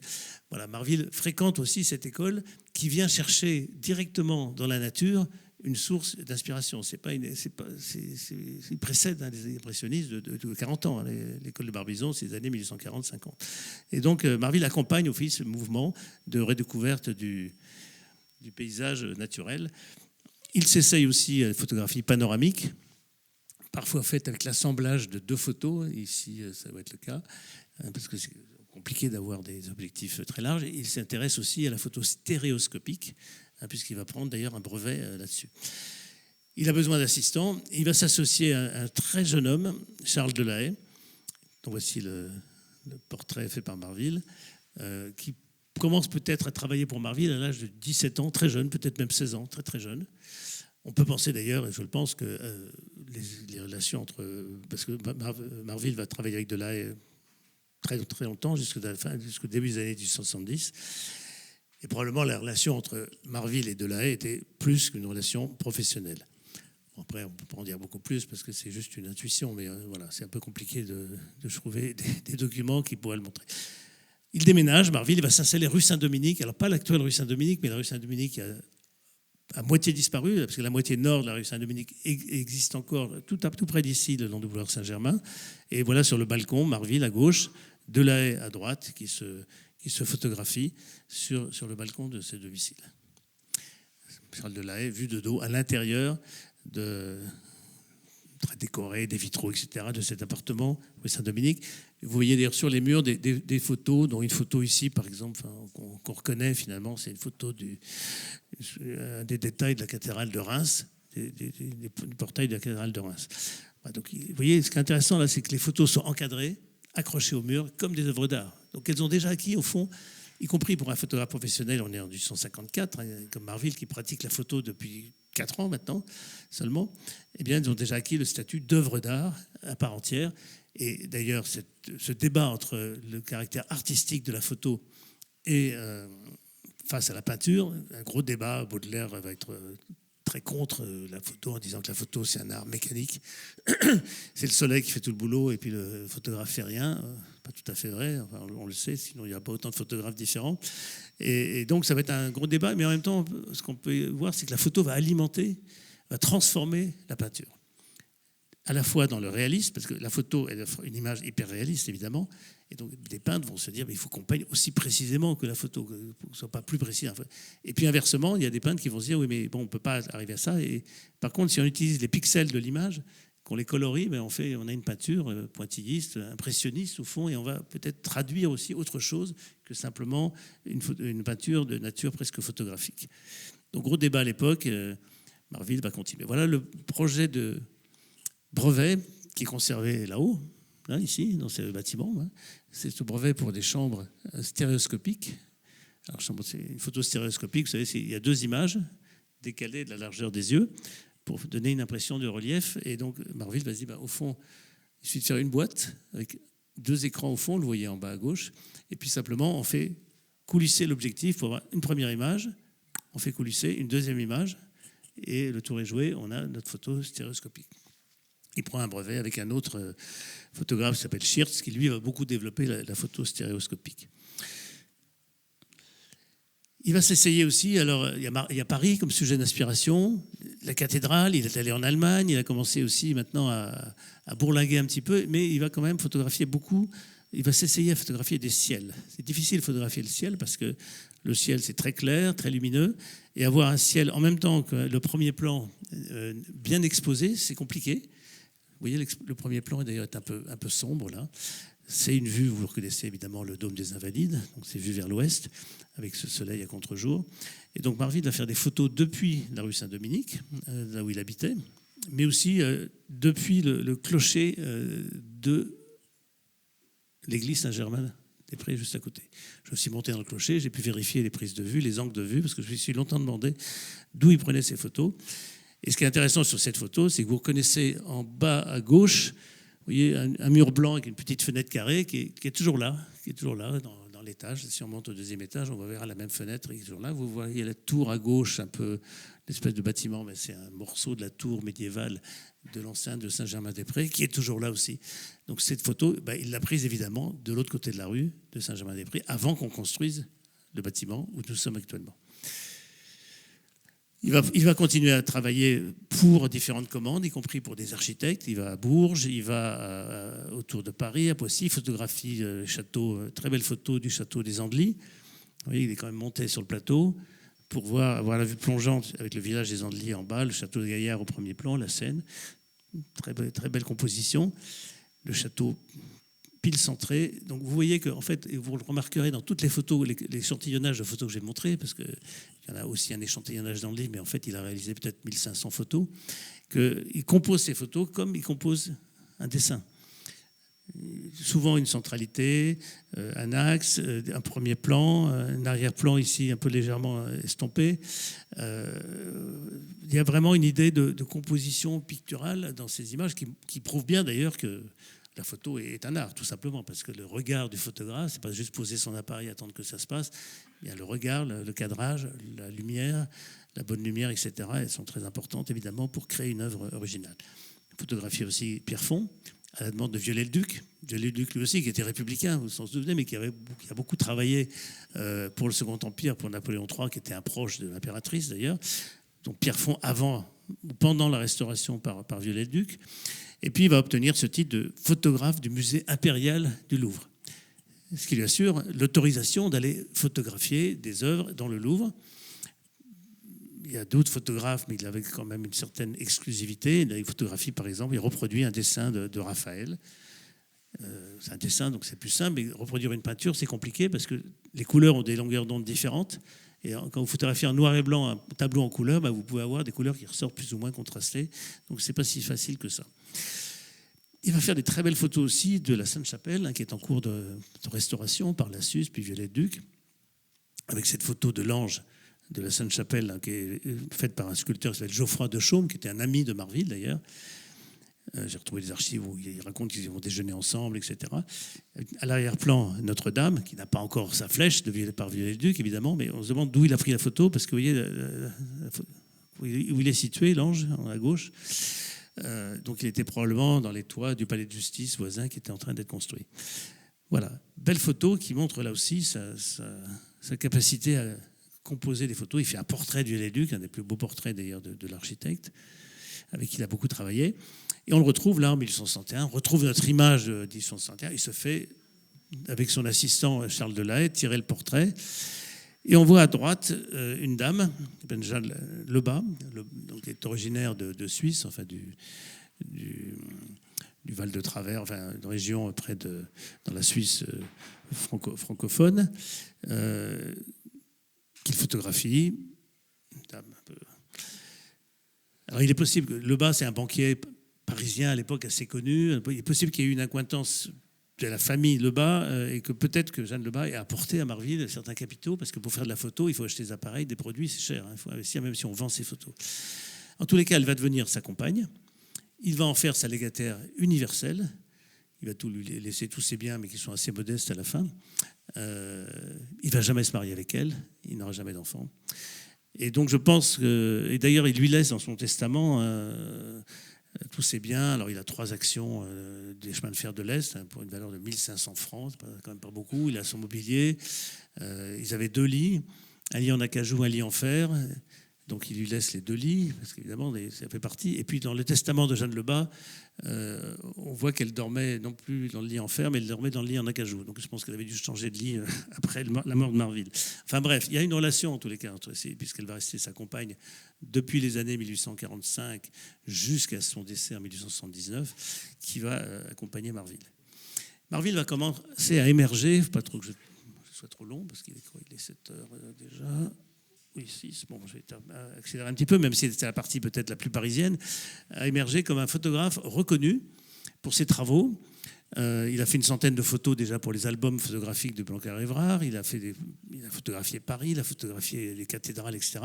Et il va obtenir une commande publique en 1858, 60 à peu près, du Bois de Boulogne. Le Bois de Boulogne, c'est la première grande réalisation du Second Empire, après l'aménagement des Halles et le prolongement de la rue de Rivoli, grâce à Alphand, qui est intégré par Haussmann, qui a été nommé aussi à la suite de l'affaire des Halles. Alphand devenait l'ingénieur en chef des travaux, des promenades de Paris. Il va créer ce bois extraordinaire. Après cette construction des Halles, les Halles, Marville photographie les anciennes halles, les nouvelles halles, enfin les anciennes halles dont le chantier est arrêté par Napoléon III, à la demande de Baltard, probablement, Victor Baltard, qui était un ami de Marville. Victor Baltard restaurait l'église Saint-Germain-des-Prés au moment où Marville faisait ses photos depuis l'église. Marville va photographier la fontaine des Innocents, qui a été déplacée, remaniée, avec Daviou, qui est là, l'architecte Daviou, qui était l'architecte de la ville de Paris, qui a fait beaucoup de mobilier urbain, de monuments, etc. pour la ville. Vous voyez Marville ici en bas, juste là, vous voyez, là il est assis, il a posé son chapeau en bas de la fontaine. Voilà, et il va photographier avec une 60aine de photos magnifiques ce nouveau Bois de Boulogne. Ici, vous voyez l'avenue de l'Impératrice à l'époque, l'avenue Foch aujourd'hui. Vous voyez Marville d'ailleurs avec un garde en blanc, Marville est en noir avec son pantalon blanc au milieu de l'image. Et puis des photos très belles avec justement ces rendus de reflets, de sous-bois. C'est difficile à photographier un sous-bois, la lumière est un peu changeante, avec ces bateaux, et la grande cascade, des kiosques, avec un consommateur attablé, peut-être Marville. Alors là, c'est pas Marville, non, justement, c'est à gauche, qui lui ressemble un peu. Barbichette aussi, c'est Lord Hertford.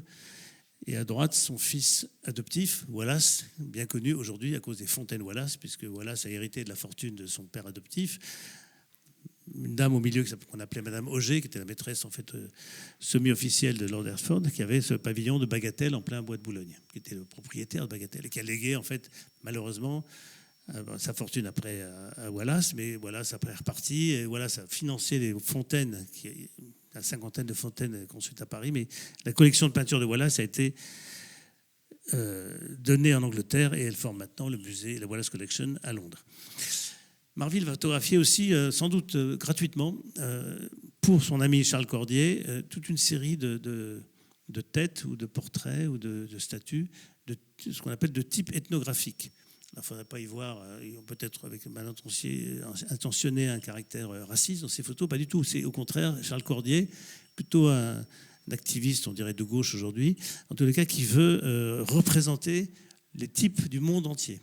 Chinois, ici une danseuse juive, etc. Et Marville va faire une quarantaine de photos. Beaucoup de ces photos, de ces sculptures sont exposées au musée d'Orsay en ce moment, d'ailleurs. Il y en a au moins 3, pour très bien photographier. Là aussi, vous voyez le modelé des sculptures. La lumière là, qui vient... Il n'y a pas de lumière artificielle, encore une fois, à l'époque. C'est vraiment la lumière naturelle qui vient éclairer ça. Il continue à travailler pour Viollet-le-Duc, très célèbre photo de la flèche de Notre-Dame de Paris. Bien sûr, il a fait plus de 3 photos, en fait, dont celle-là, avec la flèche pile centrée à l'arrière-plan, l'île Saint-Louis.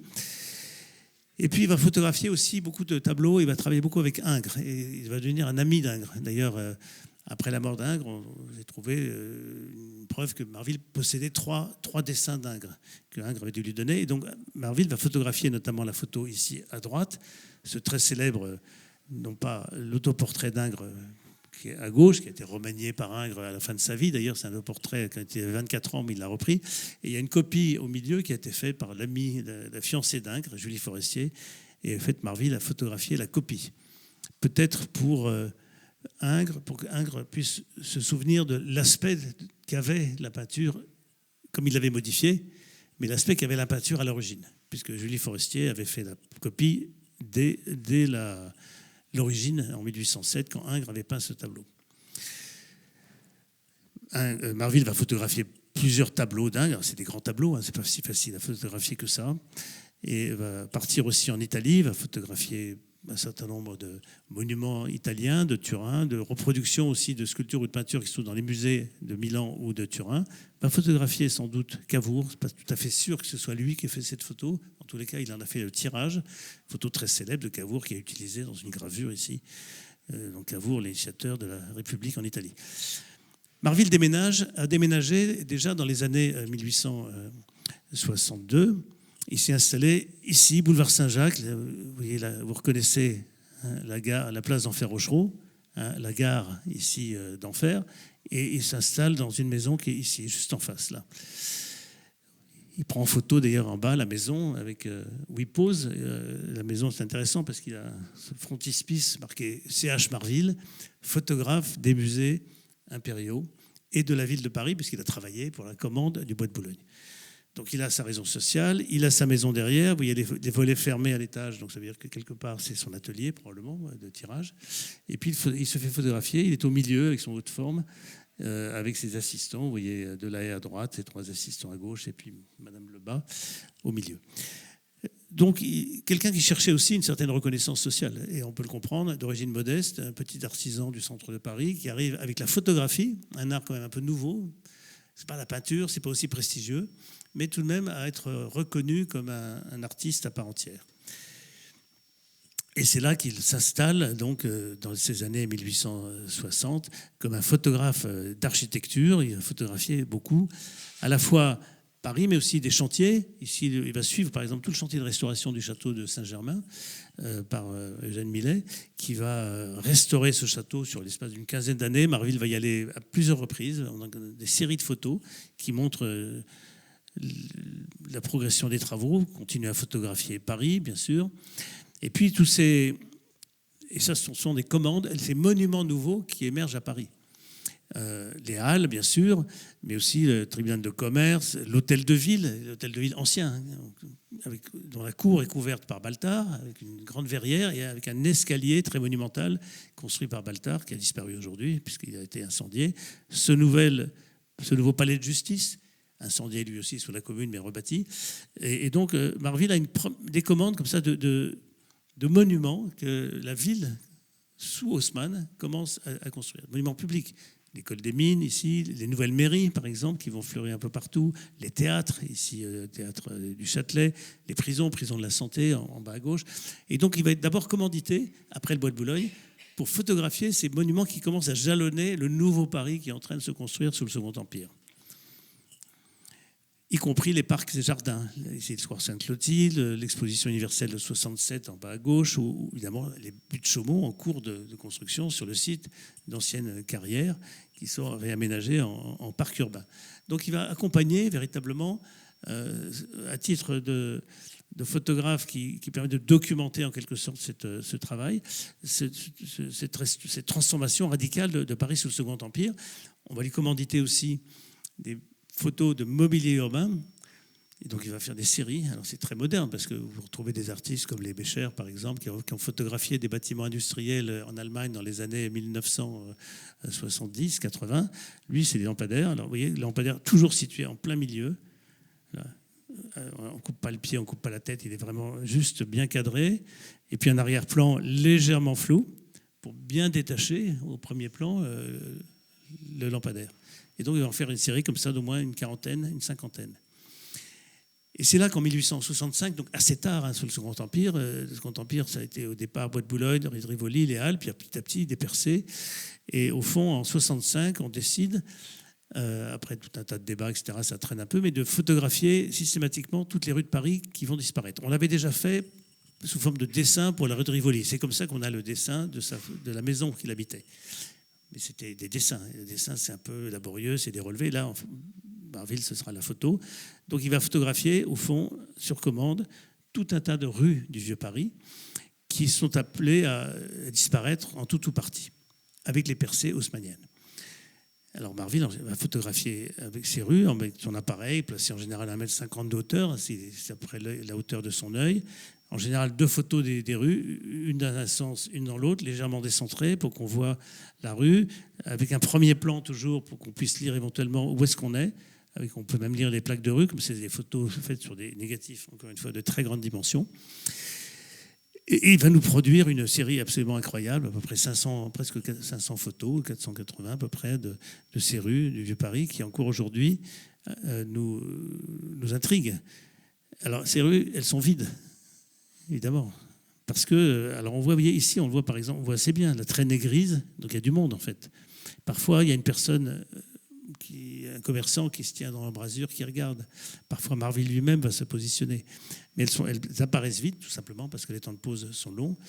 Et en même temps, ça fait ressortir l'architecture, le paysage urbain.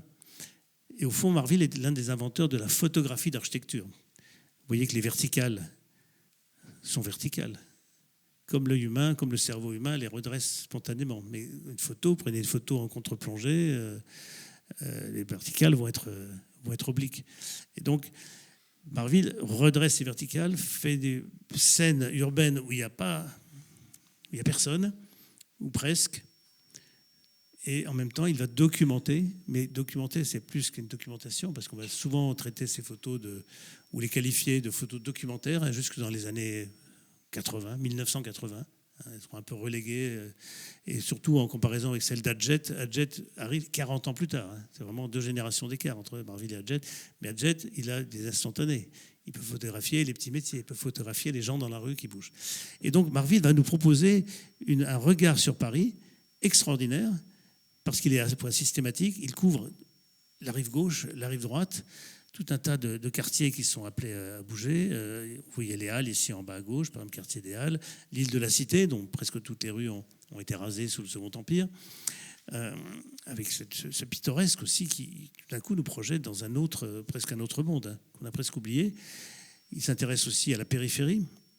Ici, c'est la place d'Italie. D'ailleurs, à droite, vous avez l'estaminet où il allait sans doute boire des coups avec son assistant ou ses assistants. Vous avez des vues ici qui sont presque des vues campagnardes, donc c'est sur la rive gauche, le marché ici au Vau. Vous voyez Marville adossé à un pilier. La Bièvre, très belle photo de la Bièvre, hein, très connue, avec ce reflet dans l'eau. Les tanneurs qui sont là à poser sans trop bouger. Marville lui-même s'est mis tout à fait au bout à gauche pour poser avec les ouvriers. Donc, très belle photo, une des plus chères, parce qu'il y a une cote de Marville qui varie beaucoup, suivant la photo. Ça, c'est une des plus chères. Si vous l'avez, gardez-la précieusement.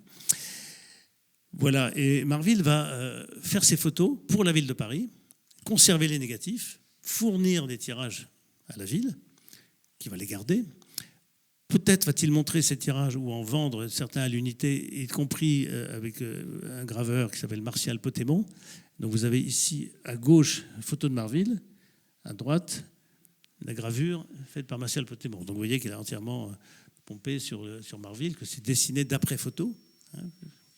Il y a plusieurs exemples comme ça qui montrent que Martial Potémon s'est inspiré, souvent un peu en recadrant, en zoomant un peu dans l'image, en mettant des personnages qui n'existent pas sur la photo. Peut-être que les gravures de Martial Potémon seront plus connues à l'époque, en tous les cas, que les photos de Marville. Pourquoi ? Parce que les photos de Marville sont déposées à l'hôtel de ville. Et cet hôtel de ville, on va voir qu'il va brûler sous la commune. Donc toutes les photos de Marville sont détruites, tous les tirages versés à la ville, sauf ceux qui se promenaient, qui étaient vendus auparavant, ici les ruines de l'hôtel de ville, qui est incendié sous la commune avec pas mal d'autres bâtiments parisiens, eh bien, disparaissent en fait à cette époque. Marville va aussi subir indirectement les effets de l'aménagement du Paris haussmannien. Il habitait donc boulevard Saint-Jacques, tout près d'Enfer, Rochereau. Il va déménager suite au percement du boulevard Arago. Il est exproprié en 68 et il doit déménager. Il va déménager ici, dans cette maison. Vous voyez, vous reconnaissez le plan de l'Observatoire de Paris. Cette maison qui n'existe plus malheureusement, parce que maintenant il y a un immeuble qui a été construit, mais vous avez un petit kiosque octagonal ici, là. Lui, il existe encore, je suis allé le vérifier. Et vous avez un petit bâtiment ici, blanc, qui était l'atelier de Marville, qui, je suis allé le vérifier, malheureusement, n'existe plus. Donc, sous la commune, Marville ne fait pas grand-chose. Peut-être qu'il fait ce portrait, cet autoportrait. Et après 70, il devient photographe des musées nationaux. C'est plus des musées impériaux. Évidemment, il faut qu'il change un peu, qu'il se mette au goût du jour. Et il habite donc 75 rue d'Enfer, qui est aujourd'hui l'avenue d'Enfer-Rochereau, dans ce bâtiment qu'il loue. Il loue un étage, mais il y a d'autres personnes qui habitent dedans d'ailleurs. Il n'est pas le seul. Juste à côté de l'observatoire. Vous voyez une des photos ici qu'il a prise de son étage, du premier étage où il habitait. On voit l'observatoire sous la neige. Il en a fait plusieurs. Vous voyez à droite, en bas, ici au milieu, pardon.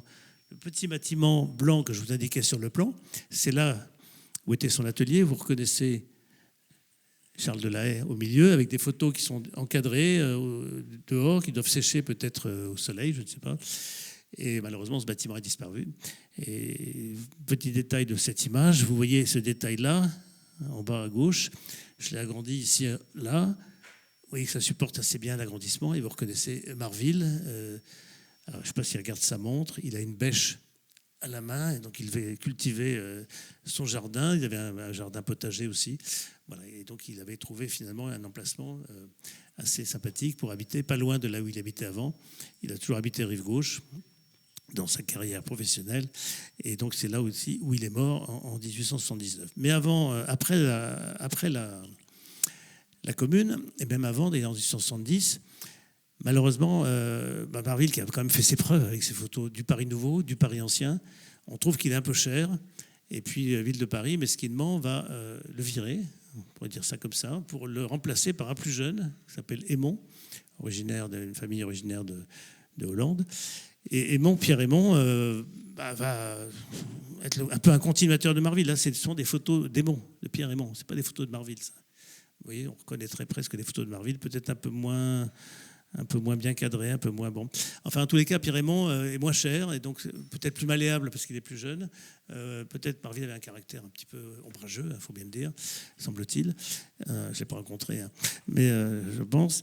Et du coup, Pierre-Raymond va le remplacer. Marville, on l'imagine, c'est quand même pour lui certainement une épreuve. Il va quand même continuer à travailler pour la ville de Paris ou pour d'autres. Là, il photographie un asile d'aliénés à Épinay-sur-Orge, avec au premier plan la ferme qui était attachée à l'asile. Pourquoi cet asile? Parce que sa mère y a été enfermée assez peu de temps, peut-être 1 an, et elle est décédée. Donc c'est peut-être à cette occasion que Marville, qui photographie aussi, il est là au milieu, là, avec ses assistants, va venir faire cette photo. Donc c'est peut-être l'époque, peut-être pendant le siège de Paris, ou en 70, 71, qu'il peint cet autoportrait, où il témoigne de cette maîtrise. Et ce qui est intéressant dans le portrait, au-delà du fait qu'il se soit lui-même peint, soit peut-être fait peindre par un de ses amis, c'est pas impossible. Parce qu'il y a parfois des portraits de peintres. Mais en tous les cas, il ne s'est pas fait peindre en tant que photographe. Il s'est fait peindre en tant que peintre, ou il s'est peint lui-même en tant que peintre. Pour dire, j'étais peintre, en fait. Oui, j'ai fait de la photographie pour gagner ma vie, j'ai vécu de ça. Je ne dis pas pour une manière alimentaire, ce serait péjoratif. Mais au fond, moi, ce que je voudrais, c'est laisser le souvenir d'un peintre. Bon, c'est mon interprétation. Voilà les photos qu'il fait après la Commune, en 71, après l'incendie de la Commune, la répression versaillaise, etc. Il y a quand même beaucoup de photographes qui se précipitent pour photographier les ruines. Il y a une demande d'ailleurs pour avoir ces ruines. Donc, ici, vous voyez les ruines de l'Hôtel de Ville. Ce qui est intéressant, il y a un trait blanc, là, vous voyez. En fait, c'est un trait blanc qui était le trait de cadrage, parce que la photo était recadrée. Premier plan, pas très intéressant, donc recoupé pour recentrer la photo sur l'image. Donc Marville photographie plusieurs de ces monuments, des églises, mairies. Ça, c'est l'intérieur de l'Hôtel de Ville, avec sa charpente métallique à moitié déformée, tout effondré. Donc, ruine de l'Hôtel de Ville, dans lequel a disparu tout l'état civil parisien. Ça, c'est l'histoire du peuple parisien a disparu. Toutes les photos de Marville. Mais heureusement, Marville avait gardé ses négatifs, parce qu'il commercialisait ses photos une par une, séparément. Et donc les négatifs de Marville ont été, grâce à cela, sauvegardés. Ils n'ont pas péri dans l'Hôtel de Ville de Paris.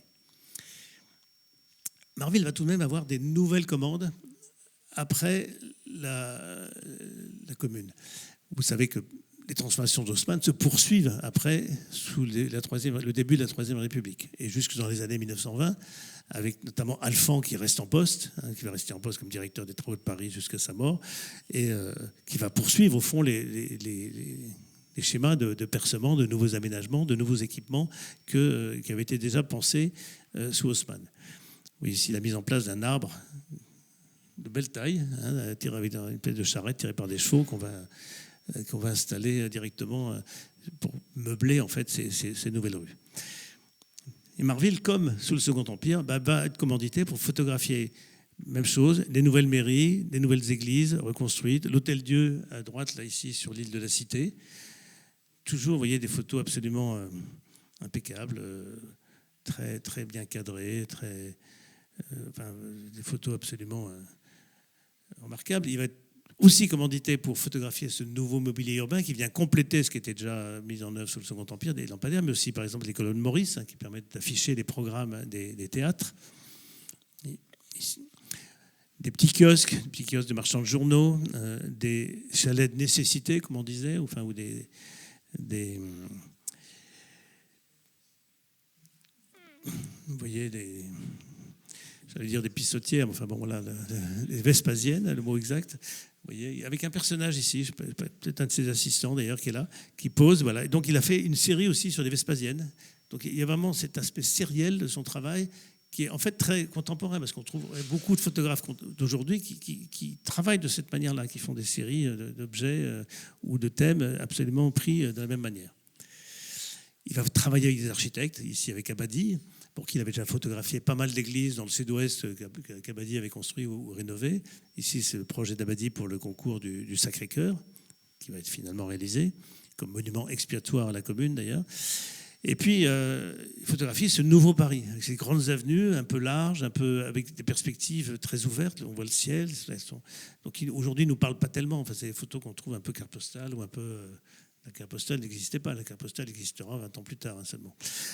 mais voilà, qui témoigne quand même de ces nouvelles avenues, et y compris ces derniers percements, boulevard Henri IV, percé donc après le Second Empire, hein, en 1874, la colonne de Juillet ici au fond, ou l'avenue de l'Opéra, qui va être prolongée jusqu'au Palais Royal en arasant la butte des Moulins qui était quand même construite avec des rues, etc., qui est démolie, arasée pour prolonger cette perspective. Ici, des très belles photos de Marville qui montrent avec des ouvriers qui viennent poser pour les travaux. Et puis, il photographie aussi peut-être les photos qui nous toucheraient le plus, cette périphérie de Paris qui est encore extrêmement campagnarde. La rue des Sceaux, la Montmartre, ici, le Ménilmontant, tous les abords de Ménilmontant, ici, la petite ceinture qui a déjà été percée.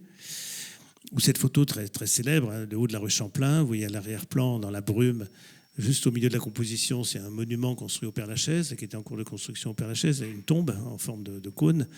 Et puis un personnage au premier plan, qu'on a souvent pris pour un petit Parisien qui est là par hasard dans la photo. Non, pas du tout, c'est un figurant.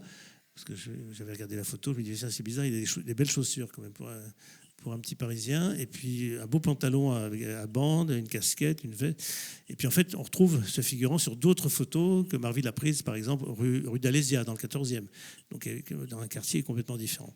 Donc des photos qui sont composées pour que le personnage, pile au milieu de la composition, qui forme l'espèce de punctum, comme dirait Roland Barthes, de la composition, eh bien, attire notre œil tout d'un coup et donne une vie à ce paysage un peu désolé de Masure et du nord-est parisien. Voilà, je vais terminer avec quelques images encore sur ces périphéries, la rue des Rondeaux, avec une auberge, où l'aubergiste qui déjeune à sa table avec sa famille, à l'arrière-plan. Le petit assistant qu'on retrouve sur cette photo de la rue d'Alésia. Donc, vous voyez une périphérie de Paris qui est encore très, très, très sauvage et très campagnard. Voilà des photos qu'il fait aussi sur le remontage de la statue de Napoléon sur la colonne de la place Vendôme.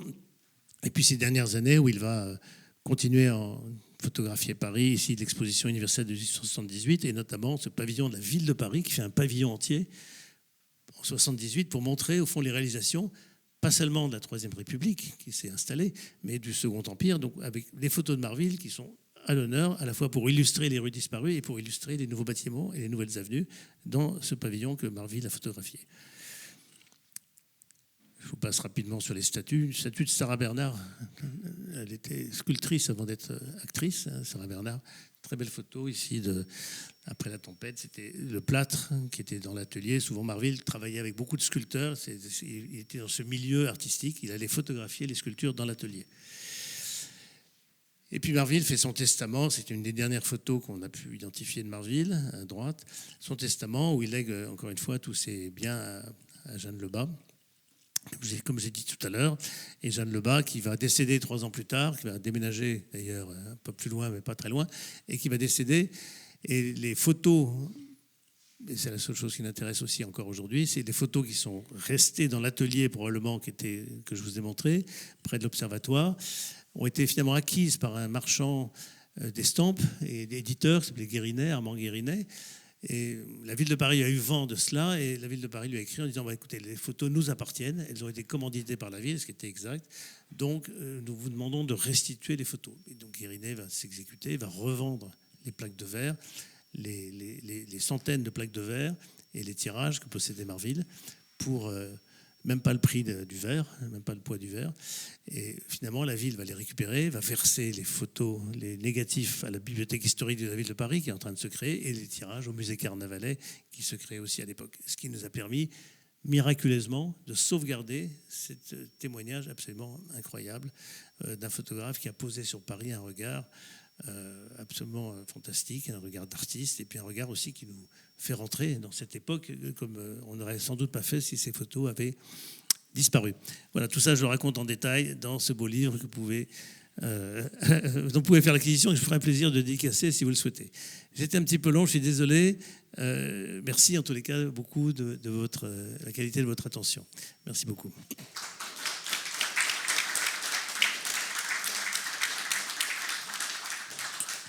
Merci beaucoup Bertrand pour cette remarquable présentation qui vraiment donne un aperçu de ce formidable ouvrage que tu as pu écrire, qui est vraiment, comme on a pu le voir, qui condense à la fois une histoire de l'architecture de la ville de Paris, une histoire donc de la ville de Paris en mouvement à travers son histoire, une histoire aussi de Charles Marville, qui est donc ce photographe qu'on a pu voir exceptionnel, mais aussi donc une histoire de la photographie, une histoire évolutive des techniques de la photographie, qui montre bien que cette photographie, lorsqu'elle a été créée, par exemple, a bien été un art un peu déconsidéré qui a finalement pu acquérir au bout du compte ses lettres de noblesse. Donc merci beaucoup pour cette présentation. Et donc juste une toute petite question avant de procéder à cette histoire de la société encouragement. Tu nous avais parlé d'une petite énigme sur aussi comment reconnaître Charles Marville sur cette photo. Oui, j'ai oublié. Vous avez promis moi, ça m'a un peu fait cogiter durant toute la conférence. Je me suis demandé. Donc ce tableau, il y avait cette ressemblance avec Marville, le fait qu'il ait effectivement fait de la peinture, donc c'était plausible, qu'il y avait des amis peintres, donc ce qui était plausible, c'est que ce soit lui-même représenté, soit fait peindre par un de ses amis, peut-être Bonnat d'ailleurs, qui est un très bon portraitiste, avec un beau musée à Bayonne qui lui est consacré. Et si vous regardez bien, vous voyez peut-être pas très bien, là vous voyez un ongle ici, on voit apparaître un des ongles de Marville qui est noir. Alors bien sûr il faisait de la peinture, etc., mais quand même il a un ongle, juste l'ongle, et puis l'ongle qui est cerdé de noir, c'est très très clairement peint sur le tableau. Et j'ai retrouvé un texte, en fait en pratique c'est une lettre de Louise Garnier, donc l'épouse de Charles Garnier, l'architecte de l'Opéra de Paris. Louise Garnier qui écrit à Paul Baudry. Paul Baudry était un peintre et Paul Baudry a fait un portrait de Charles Garnier qui est exposé en ce moment au musée d'Orsay, et un portrait de Louise Garnier aussi. Et Marville a photographié ces portraits à la demande sans doute soit de Baudry qui voulait conserver une image ou de Louise. Il y a une lettre de Louise à Paul Baudry qui parle de Marville, pas en des termes d'ailleurs très élogieux, en disant il se prend pour un Américain, il est un peu il a quand même des manières un peu et puis qui le qualifie dans une de ses lettres de ce photographe aux ongles noirs. Mais tiens, ça c'est intéressant parce qu'un peintre comme ça avec une marque aussi distinctive et qui était représenté d'une manière très précise sur le tableau, ça ne peut pas être tout à fait un hasard.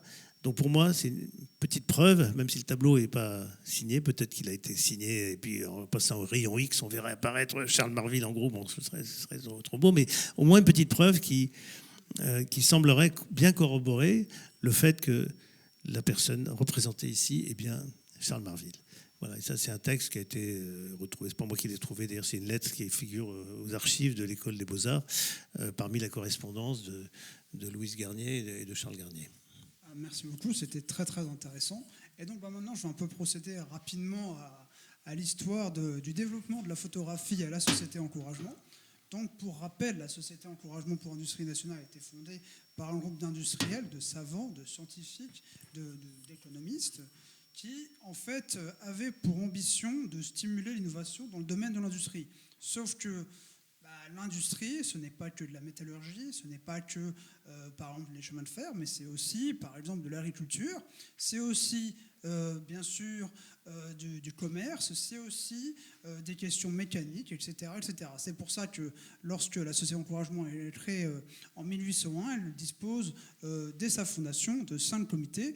Un comité d'agriculture, un comité des arts économiques, un comité du commerce, un comité des arts mécaniques et un comité des arts chimiques. Et donc, ce faisant, en fait, l'une des grandes questions qui va intéresser les membres de la Société Encouragement, c'est la question de l'image. Et si on regarde bien toute l'histoire de la Société Encouragement, on se rend compte que l'image est véritablement l'une des questions fondamentales qui va intéresser ses membres. Donc, entre 1800 et 1810, les membres de la Société Encouragement vont, par exemple, s'intéresser à toutes les reproductions d'images, mais qui ne vont pas être de la lithographie. Donc, par exemple, sur du tissu, comment représenter en fait des images sur du tissu, par exemple. Mais ensuite, vers 1810-1820, les membres de la Société Encouragement vont vraiment s'intéresser à la question de la lithographie. En 1817, donc Bertrand en parlait rapidement, on peut retrouver un courrier envoyé par le secrétaire général de l'époque, Edme François Jomard, qui a été parmi les membres de l'expédition d'Égypte et qui a été aussi parmi les membres fondateurs de la Société de géographe.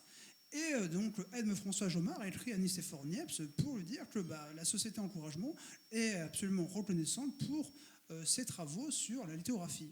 Et si on regarde bien entre 1810 et 1820, on se rend compte qu'il y a vraiment une attention toute particulière qui se développe au sein de la société encouragement.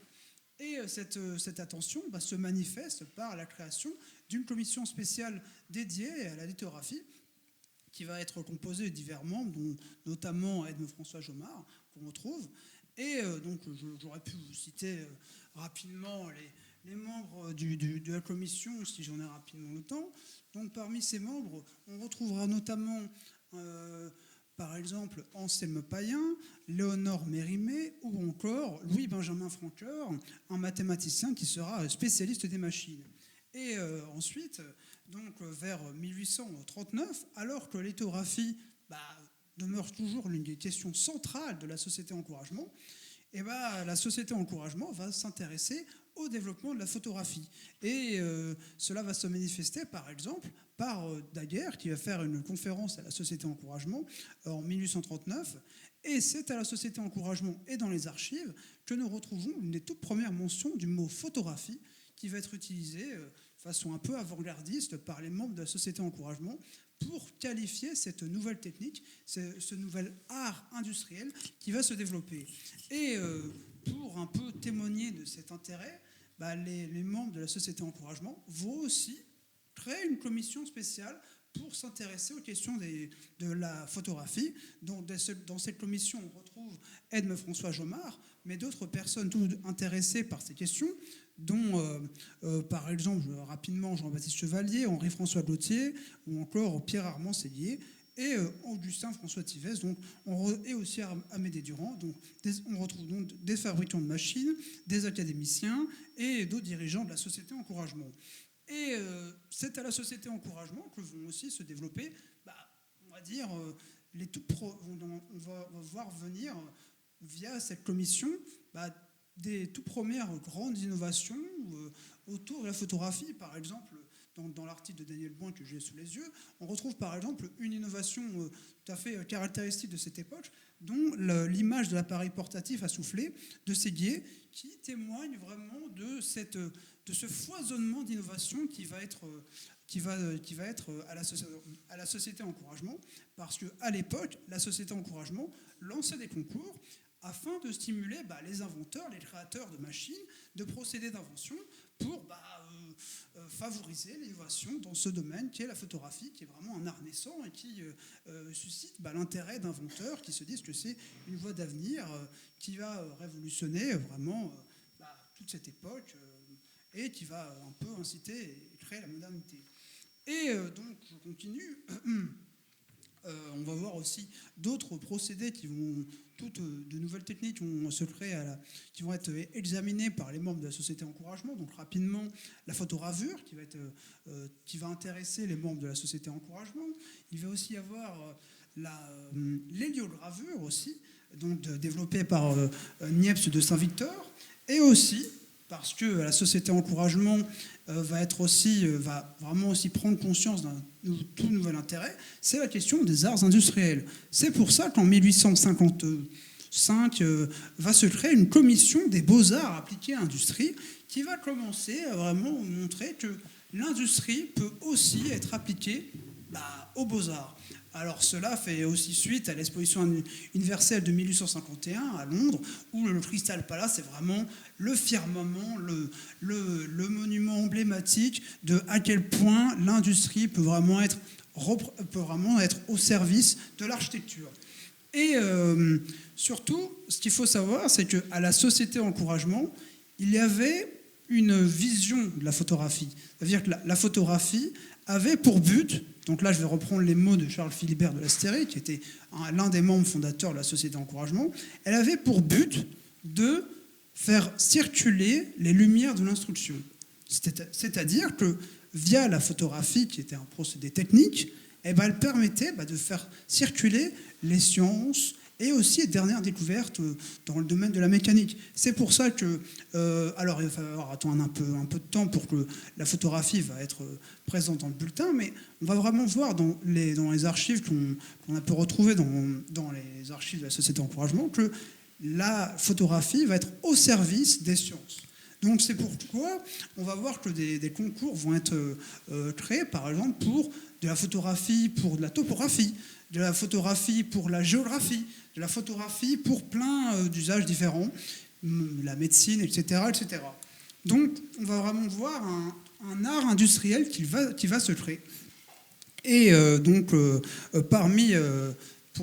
la continuation de cet intérêt pour la photographie, en 1876 est créé le Comité de construction et beaux-arts, qui donc va célébrer l'an prochain son 150e anniversaire. Et dans ses membres, on retrouve Alphonse Davanne et plein d'autres membres, donc Alphonse Davanne qui a été président de la Société française de photographie, et plein d'autres membres de la Société française de photographie. Et donc là, rapidement, on a pu voir Gabriel Daviou, qui était représenté dans les photos de Charles Marville. Lui aussi était aussi dans les membres du Comité de construction et beaux-arts. Et par exemple, il faut savoir que la Société Encouragement va vraiment être au cœur des dernières innovations autour de la photographie. Et entre 1860 et 1890, on va essayer de s'intéresser vraiment aux applications très spécifiques de la photographie. Là, on retrouve dans le bulletin, par exemple, des articles qui témoignent d'un intérêt pour la macrophotographie, pour la microphotographie. Donc, on voit bien que la photographie va vraiment être utilisée pour des recherches expérimentales. Et alors, on va dire que la Société Encouragement va aussi, à partir des années 1870, lancer plein de conférences. Et en 1895, un cycle de conférences est lancé à la Société d'Encouragement pour témoigner des dernières innovations dans le domaine de la photographie. Et le 22 mars 1895, un certain Louis Lumière vient présenter on va dire, les dernières innovations sur la photographie en couleur. C'était un procédé qui était développé par Gabriel Lippmann, c'était le titulaire de la chaire de physique à la Sorbonne. Et Louis Lumière va profiter de cette occasion pour aussi montrer, pour valoriser l'industrie de la photographie à l'occasion des conférences. Ils sont vraiment aussi un lieu de démonstration du savoir-faire et de cet art industriel qui naît à ce moment. Et je passe rapidement, l'association Encouragement va aussi s'intéresser à toute la question du matériel, du support, etc. Pour montrer que la Société Encouragement est vraiment l'un des lieux où l'industrie de la photographie va se faire et va être vraiment examinée par les principaux artisans de la photographie et ceux qui vraiment sont les spécialistes de la photographie en France. Aussi, on va dire qu'il y a quand même l'intérêt pour la photographie va un peu diminuer à partir des années 1800, on va dire, de 1900 à 1930, l'intérêt pour la photographie va commencer à diminuer parce que d'autres questions vont davantage intéresser les membres de la Société Encouragement, telles que par exemple la télévision, qui va commencer à apparaître et qui va aussi intéresser les membres de la Société Encouragement. Mais on va dire qu'au croisement entre Louis Lumière et la télévision, il y a d'autres procédés qui vont être pionniers à la Société Encouragement dans le domaine de la photo. Je pense bien sûr à la téléphotographie, à la béinographie, mise en avant par le fameux Belin, etc., etc. Mais on retrouve toujours, même au lendemain de la Seconde Guerre mondiale, un intérêt pour la question de l'image, pour la production de l'image, pour la reproduction de l'image. C'est pourquoi, en 1945, la Société Encouragement, suite au legs de Léon Gaumont, qui avait participé à la séance du 22 mars en présence aussi de son assistante Alice Guy, Léon Gaumont va faire un don qui va servir à la création d'un prix pour récompenser toutes les dernières innovations dans le domaine de la photographie, mais aussi dans le domaine de la cinématographie. C'est pour ça, par exemple, pour 1900, il me semble, durant les années 1950-1970, on va récompenser, par exemple, Henri Chrétien. Henri Chrétien, c'est un industriel, c'est un inventeur français qui est très connu pour avoir été celui qui a créé le procédé qui va servir qui va être racheté par la 20th Century Fox et qui va donner lieu au cinémascope, par exemple. Et cet intérêt pour la photographie va continuer à va continuer jusqu'à encore aujourd'hui. On a encore de très belles conférences sur la photographie et j'espère que l'an prochain, lors du bicentenaire de la photographie, parce que le ministère de la Culture a décidé que 2026 et 2027 seront les années consacrées au bicentenaire de la photographie, la Société Encouragement répondra encore présent pour témoigner de son intérêt pour la question photographique et de cet art qui a bien sûr acquis ses lettres de noblesse. Merci beaucoup pour votre attention. Merci. Oui, vous voyez que la Société Encouragement s'est intéressée à la fois aux procédés, aux applications de la photo dans tout un tas de domaines qui nous semblent, je dirais, presque ordinaires aujourd'hui, et puis à la diffusion de la photo. À la diffusion, à la photo comme support, et donc de diffusion des connaissances, des savoirs, etc. Et donc avec tous les procédés, photogravure aujourd'hui bien connue, et puis il y en a eu d'autres, qui permettaient de démultiplier, au fond, l'image unique qui était à l'origine le daguerréotype. Et cette histoire de la photo, elle pourrait s'écrire aussi comme l'histoire d'un art de la reproduction. Walter Benjamin, qui avait d'ailleurs intitulé un de ses textes sur la photo, la photographie à l'ère de la reproduction. Donc c'est cette démultiplication qui servait bien sûr les buts même de la Société Encouragement, qui était d'encourager et donc de diffuser tout un tas d'inventions. Donc le cinéma présenté ici même, comme tu l'as dit, en 1895, avant le Café de la Paix, pour la première fois ici, dans une séance publique. Et puis d'autres inventions, et je salue d'ailleurs mon ami Laurent Scott de Martinville, parce que son ancêtre a été l'un des artisans, avant Edison, de la captation du son et de la voix sur un support physique, et donc de la reproduction, là aussi, de la diffusion qui aujourd'hui, bien sûr, nous inonde de textes et puis d'images, et bien grâce notamment à Scott de Martinville. Voilà, donc on remercie, très bien, on synthétise effectivement cette idée de l'image, du son, au fond de la transmission, de transmettre, de capter, de reproduire, donc, et puis avec fidélité, et puis de transmettre à une échelle, bien sûr, aujourd'hui mondiale. D'immortaliser le réel. Et pour rappel, il faut aussi le dire, les archives des archives de Martinville sont désormais aussi enregistrées au registre international de mémoire du monde de l'UNESCO, et nous conservons encore aujourd'hui ces archives très précieusement. Voilà, et nos archives ici à la Société Encouragement sont maintenant reconnues comme des archives patrimoine national, et donc sont soigneusement conservées. Les brevets, notamment, sont tous maintenant numérisés. Enfin, il y a aussi un travail de diffusion avec les méthodes modernes de diffusion, bien sûr, par le support numérique. Peut-être avez-vous quelques questions aussi. J'avais déjà aussi deux petites questions à te poser, Bertrand. Je voulais savoir... Vous êtes sûr qu'il n'y en a pas, vous n'hésitez pas à lever le doigt, mais vas-y, je t'écoute. Je voulais savoir, est-ce que tu as pu regarder s'il y avait quelle était en fait l'historiographie de Charles Marville avant l'ouvrage que tu as pu écrire dessus? Est-ce qu'il y a eu, par exemple, des personnes qui ont pu écrire d'autres ouvrages sur Charles Marville, ou aussi, j'ai pu voir qu'il y avait eu une exposition très récente sur Charles Marville. Quelle a été l'histoire de Charles Marville, par exemple? Non, Marville était... disons que la fortune critique de Charles Marville, elle était relativement attestée déjà à l'époque. Il avait une réputation, mais il faut dire que les photographes de l'époque n'étaient pas forcément des gens très très connus, et ils sont tous d'ailleurs décédés un peu dans l'anonymat. Même des grands photographes comme Baldus, comme Le Sey, comme Le Gray, comme Charles Nègre, comme Marville ont disparu sans qu'il y ait d'entrefilet dans les journaux, par exemple, en première page, et même pas en deuxième page. Et longtemps, il y a eu Adjet ensuite qui est venu, mais longtemps, cette photographie, c'était ce qu'on appelait les primitifs de la photographie, les débuts de la photo, qui sont tous des très grands photographes, a été regardée avec un petit peu si je résume, de condescendance. C'était des photographies documentaires. Même moi, quand je me suis servi des photos de Marville dans mes premiers livres, je prenais, tiens, c'est bien, il y a une photo des Halles, c'est super, je suis content, mais je n'ai jamais fait attention, je dirais, à la dimension créative, artistique de ces photos.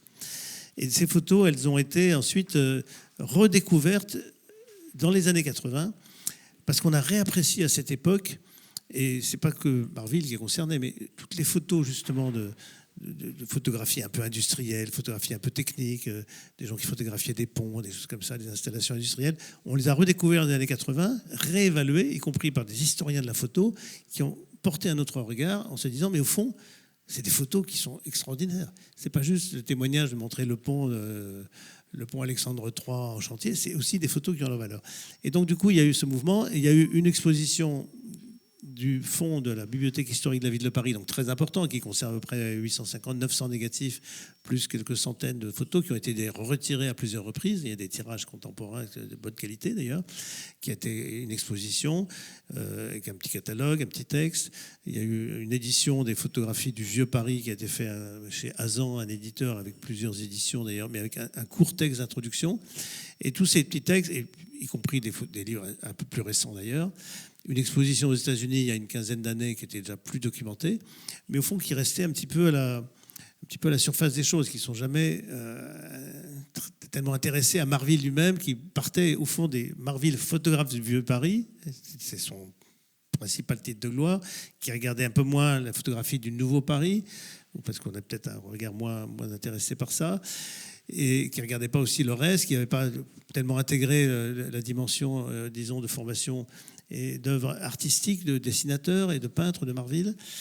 Et donc, ça restait quand même un petit peu superficiel. Et à la suite, moi, de cette enquête, je me suis pris un peu au jeu et j'ai cherché vraiment à creuser un peu plus loin le personnage, l'œuvre, dans sa complexité, dans sa globalité, les conditions dans lesquelles ça a été produit, ces commandes, aller un peu vraiment comprendre d'où ça sortait, parce qu'il y a aussi beaucoup de textes qui disaient oui, Marville, en fait, il était commandité par Haussmann, juste pour justifier les travaux d'Haussmann, pour montrer comme les rues du Vieux Paris étaient moches et comme les rues du Nouveau Paris étaient belles. Non, c'est pas tout à fait ça. Il y a une commande publique, mais qui n'était pas dans ce sens. Enfin, voilà, j'ai essayé d'aller un peu plus loin, et puis donc au fil des mois et des années, finalement, j'ai creusé le sujet, fait un gros texte finalement avec beaucoup d'images aussi. Et grâce aux presses des Ponts et Chaussées, j'ai pu sortir un très beau livre avec beaucoup d'illustrations. Il y a plus de 1000 illustrations dans le livre qui rendent compte d'une manière. C'est un choix. Il faudra un livre encore plus illustré avec 2 fois plus d'illustrations pour vraiment rendre compte de la totalité de ce qu'il a fait. Et encore, il est probable qu'il y a beaucoup de dessins, voire de photos anonymes et qui peuvent lui être attribués. Et puis, tout de même, ce livre permet de rendre compte justement de cette variété, de cette qualité de son travail, parce que le livre aussi est bien illustré et bien imprimé. Ça, c'est un point très important pour rendre hommage au fond à la qualité intrinsèque de ces photos. Encore une fois, ces photos, vous pouvez rentrer dedans, vous pouvez vous y promener, vous pouvez voir des détails absolument incroyables, tellement elles sont bien définies, et c'est finalement des photos dans lesquelles on rentre comme dans un tableau. On s'y perd et on se promène en quelque sorte dans ces paysages qu'il nous propose. Merci beaucoup. Est-ce que le public a quelques questions Attendez, je vous donne un micro pour la raison suivante, c'est pas que vous entendre très bien, mais c'est comme on enregistre et que vous pouvez le revoir en replay ou en différé. Voilà, exactement. Donc ça permettra d'avoir le texte de votre question. Justement, tu parlais de résolution. Donc, parlez bien dans le micro. Pardon. Dans la pratique, donc c'était des grandes plaques avec et donc le rapport entre les négatifs et les tirages, on a du mal à imaginer. C'est-à-dire que ce qui a été brûlé, c'est les tirages uniquement et on a conservé les négatifs ou en est-on ? Alors c'est exactement ça. C'est-à-dire que c'était un procédé qui s'appelait... Le procédé principal que Marville a utilisé, s'appelait le collodion humide sur plaque de verre. Donc au départ, des plaques de verre moyen format, puis après des plaques de très grand format, 30 par 40 cm. Le collodion humide, c'est un procédé un peu qui donne une très belle définition d'image, très nette, mais il faut verser le collodion sur la plaque, tenir la plaque par l'angle, faire couler le collodion pour que ça remplisse bien la plaque. Une fois que la plaque est bien humide, on la met dans la chambre pour faire la photo. Ce sont ces plaques, puis après on la fixe, etc. Ce sont ces plaques que les Marville a conservées, et les tirages se font par contact. Il suffit de mettre et aujourd'hui, un papier ces plaques, sensible. Toutes ces plaques ont été récupérées après la mort de non seulement Marville, mais de sa compagne, Jeanne Lebas, par ce marchand, Armand Guérinet, qui étaient des plaques rangées dans des caisses avec des rainures. Bon. Et elles ont toutes été récupérées par la ville de Paris, qui les a affectées à la bibliothèque historique de la ville de Paris. Ah, d'accord. Donc on a à la bibliothèque historique de Paris ce lot de centaines de plaques, à la fois toute la série sur le Vieux Paris et puis d'autres sur le Nouveau Paris également, qui sont conservées, à partir duquel la bibliothèque historique a refait faire au moins trois jeux de tirage. Il y avait déjà des jeux de tirage qui avaient été retirés par Marvil lui-même dans les années 1872-73, probablement 3 jeux qui avaient été refaits à la demande de la ville. Parce que justement, Marvil avait eu la prescience de garder ces plaques dont il se servait commercialement pour retirer des photos à l'unité, mais en même temps, ça a permis à ces plaques d'être sauvegardées suite à l'incendie de l'hôtel de ville. Donc, ce qui existe aussi, les tirages que lui-même Marvil possédait, qu'il avait fait, il avait un stock de tirages, ont été versés au musée Carnavalet. Donc, ils sont encore là, il y a un fonds Marvil important à Carnavalet, et on retrouve dans les fonds de Marvil un fonds important dans la Médiathèque du patrimoine et de la photographie, mais qui n'est pas tellement sur Paris, mais qui est plutôt les commandes passées à des architectes sur des relevés d'églises ou de travaux d'architectes divers et variés. Et puis on en trouve un peu dispersé partout, à la Bibliothèque nationale de France. On trouve un fonds aussi sur Blanquer-Évrard, parce que Marvil a fait une centaine de photos pour Blanquer-Évrard à Lille, à la bibliothèque municipale de Lille. Et puis un fonds assez important, on en trouve un peu dispersé, quelques dizaines ou à l'unité un peu partout. Et puis un fonds très important à Melbourne, à la bibliothèque de l'État de Victoria, parce qu'après l'exposition universelle de 78, on a envoyé, il y avait beaucoup de photos de Marvil qui étaient exposées, on a envoyé un jeu d'à peu près 330 photos en Australie pour une exposition. Et la France a fait don, ou la ville de Paris plutôt, a fait don de ces photos à Melbourne. Et la bonne nouvelle, c'est que les Australiens ont numérisé en très très haute définition ces photos, donc elles sont accessibles gratuitement, en ligne, téléchargeables, sans problème. Et donc du coup, on a aussi un fonds très important en Australie, même si on a beaucoup d'institutions qui conservent des photos. Comme Marvil tirait ses photos également à l'unité, en salle des ventes, vous retrouverez assez facilement des photos de Marvil qui apparaissent des négatifs régulièrement. Ou des tirages? Non, des tirages. Des On ne tirages. trouve pas de négatifs. Tous les négatifs qu'il possédait ont été versés à la bibliothèque historique. Ça ne veut pas dire qu'il n'y en ait pas eu d'autres, qui ont été classés, détruits, possible, mais on trouve quand même... Voilà, son corpus, il n'a jamais fait l'objet d'un inventaire précis à la photo près. On trouve encore quelques photos qui sortent, tiens, des photos que je n'avais jamais vues, moi j'en ai vu quand même à peu près toutes. Mais donc il y a une richesse de l'œuvre assez considérable. Petite question. Alors les retirages, oui, la qualité des retirages, c'est ta question, qui ont été faits par la bibliothèque historique sont de belle qualité. Ils ont été retirés notamment par un photographe qui s'appelle Séberger. Enfin, il y a eu des retirages à différentes époques, parfois même de qualité peut-être supérieure au tirage que Marvil lui-même pouvait faire, parce qu'ils ont été faits avec beaucoup de soin, y compris à partir des plaques de verre originales. Par exemple, je vous montrais une photo, on voyait le trait, vous savez, photo d'hôtel de ville, on voyait le trait de recadrage. Ça, c'est un tirage. C'est une numérisation de la plaque de verre.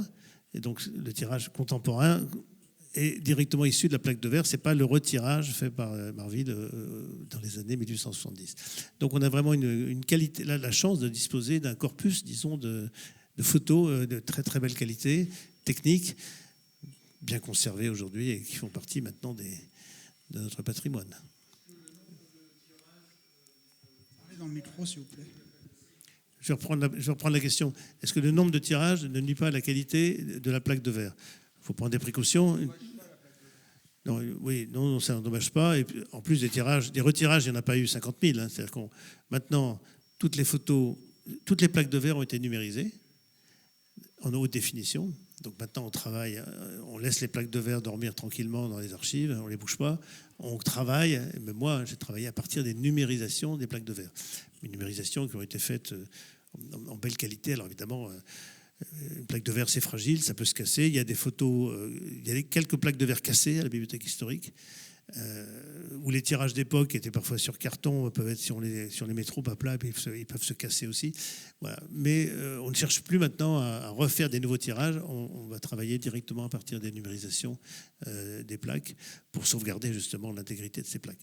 Mais elles sont bien conservées, elles sont stables. C'est pas comme les films qui étaient faits sur un support acétate, par exemple, qui petit à petit se dégrade avec le temps. Non, elles sont stables, il suffit de les conserver dans des conditions, disons, de température et des conditions suffisamment saines, et il n'y a pas de problème de conservation sur le long terme. 2 questions, s'il vous plaît. J'ai regardé sur Google. Où est-il enterré? Ça n'y est pas. Alors, moi, ça y est dans mon livre, hein, parce que l'article Google est pas très bon. Hein. L'article Google sur Marville, enfin de Wikipédia sur Marville, est pas très bon. Moi, j'ai un peu corrigé, mais enfin, il faudrait entièrement le réécrire. Enfin bon, dans mon livre, j'ai retrouvé la tombe de Marville. Enfin, j'ai retrouvé plus précisément l'endroit où il est enterré. Après son décès, il a été enterré, donc après, pas avant évidemment, au cimetière de Montrouge. Le cimetière de Montrouge qui est dans Paris, hein, qui est en fait juste en bordure du boulevard périphérique au sud de Paris. J'y suis allé, il y a le registre, l'inhumation, le numéro du carré, etc. Mais malheureusement, il avait une concession que de 10 ans. Donc Jeanne Le Bas n'a pris qu'une concession, non pas à perpétuité, mais une concession de 10 ans. Jeanne Le Bas est décédé 3 ans plus tard. Cette concession, il n'avait pas d'enfant hein, avec Jeanne Le Bas. Cette concession n'a pas été renouvelée. Et donc, dans ces cas-là, qu'est-ce qui se passe ? Bien, tous les restes sont mis à la fosse commune. Par contre, j'ai retrouvé la tombe de son assistant, Charles Delahaye, dont la sœur avait épousé un architecte. Il y a une tombe familiale qui existe au cimetière Montparnasse. La tombe existe encore. Il y a encore le nom Charles Delahaye écrit. Je l'ai nettoyé moi-même il y a 2 ans, je crois, avec une brosse, pour qu'on fasse réapparaître les noms, pour pas que la tombe apparaisse comme abandonnée. Elle a servi dans cette famille. Il y a un résistant qui est décédé en 1944, qui est enterré là. Donc elle a été au moins entretenue jusqu'à cette époque, et peut-être un peu après, dans la dernière descendante est décédée. Donc Charles Delahaye, on retrouve sa tombe. Mais Marville, malheureusement, sa tombe a disparu. Et comme il n'y avait qu'une concession de 10 ans, je pense qu'il n'a même pas eu droit à un monument, une pierre tombale, etc. Encore une fois, il fait partie aussi de ces artistes qui ont vécu de leur art, mais qui ont vécu, quoi, qui n'ont pas fait fortune avec ça, comme aussi beaucoup de peintres ou de sculpteurs de l'époque.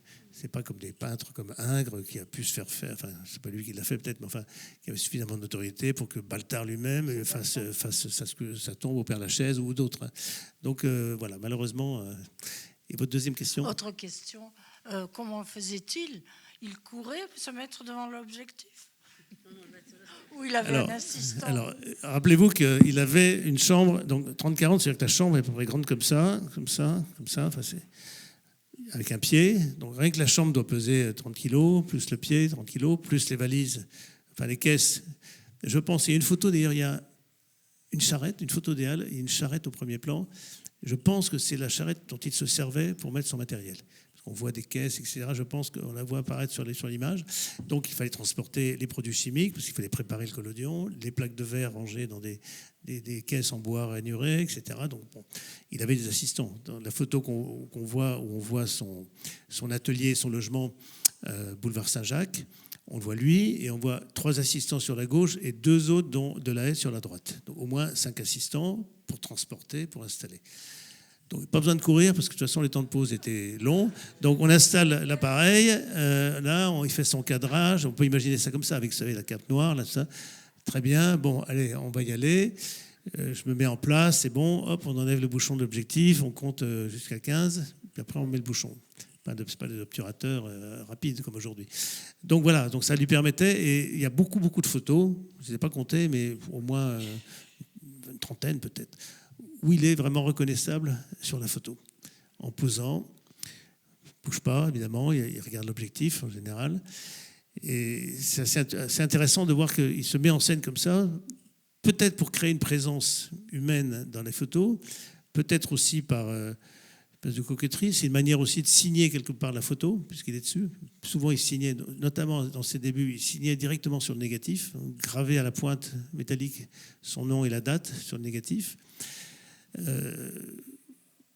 Mais pas toujours, ce qui fait qu'il y a un certain nombre de photos, notamment dans toutes les photos qu'a publiées Blanquer-Évora, non signées, dont certaines sont certainement de lui, mais voilà, elles sont non signées, on ne peut que penser à les attribuer à Marville.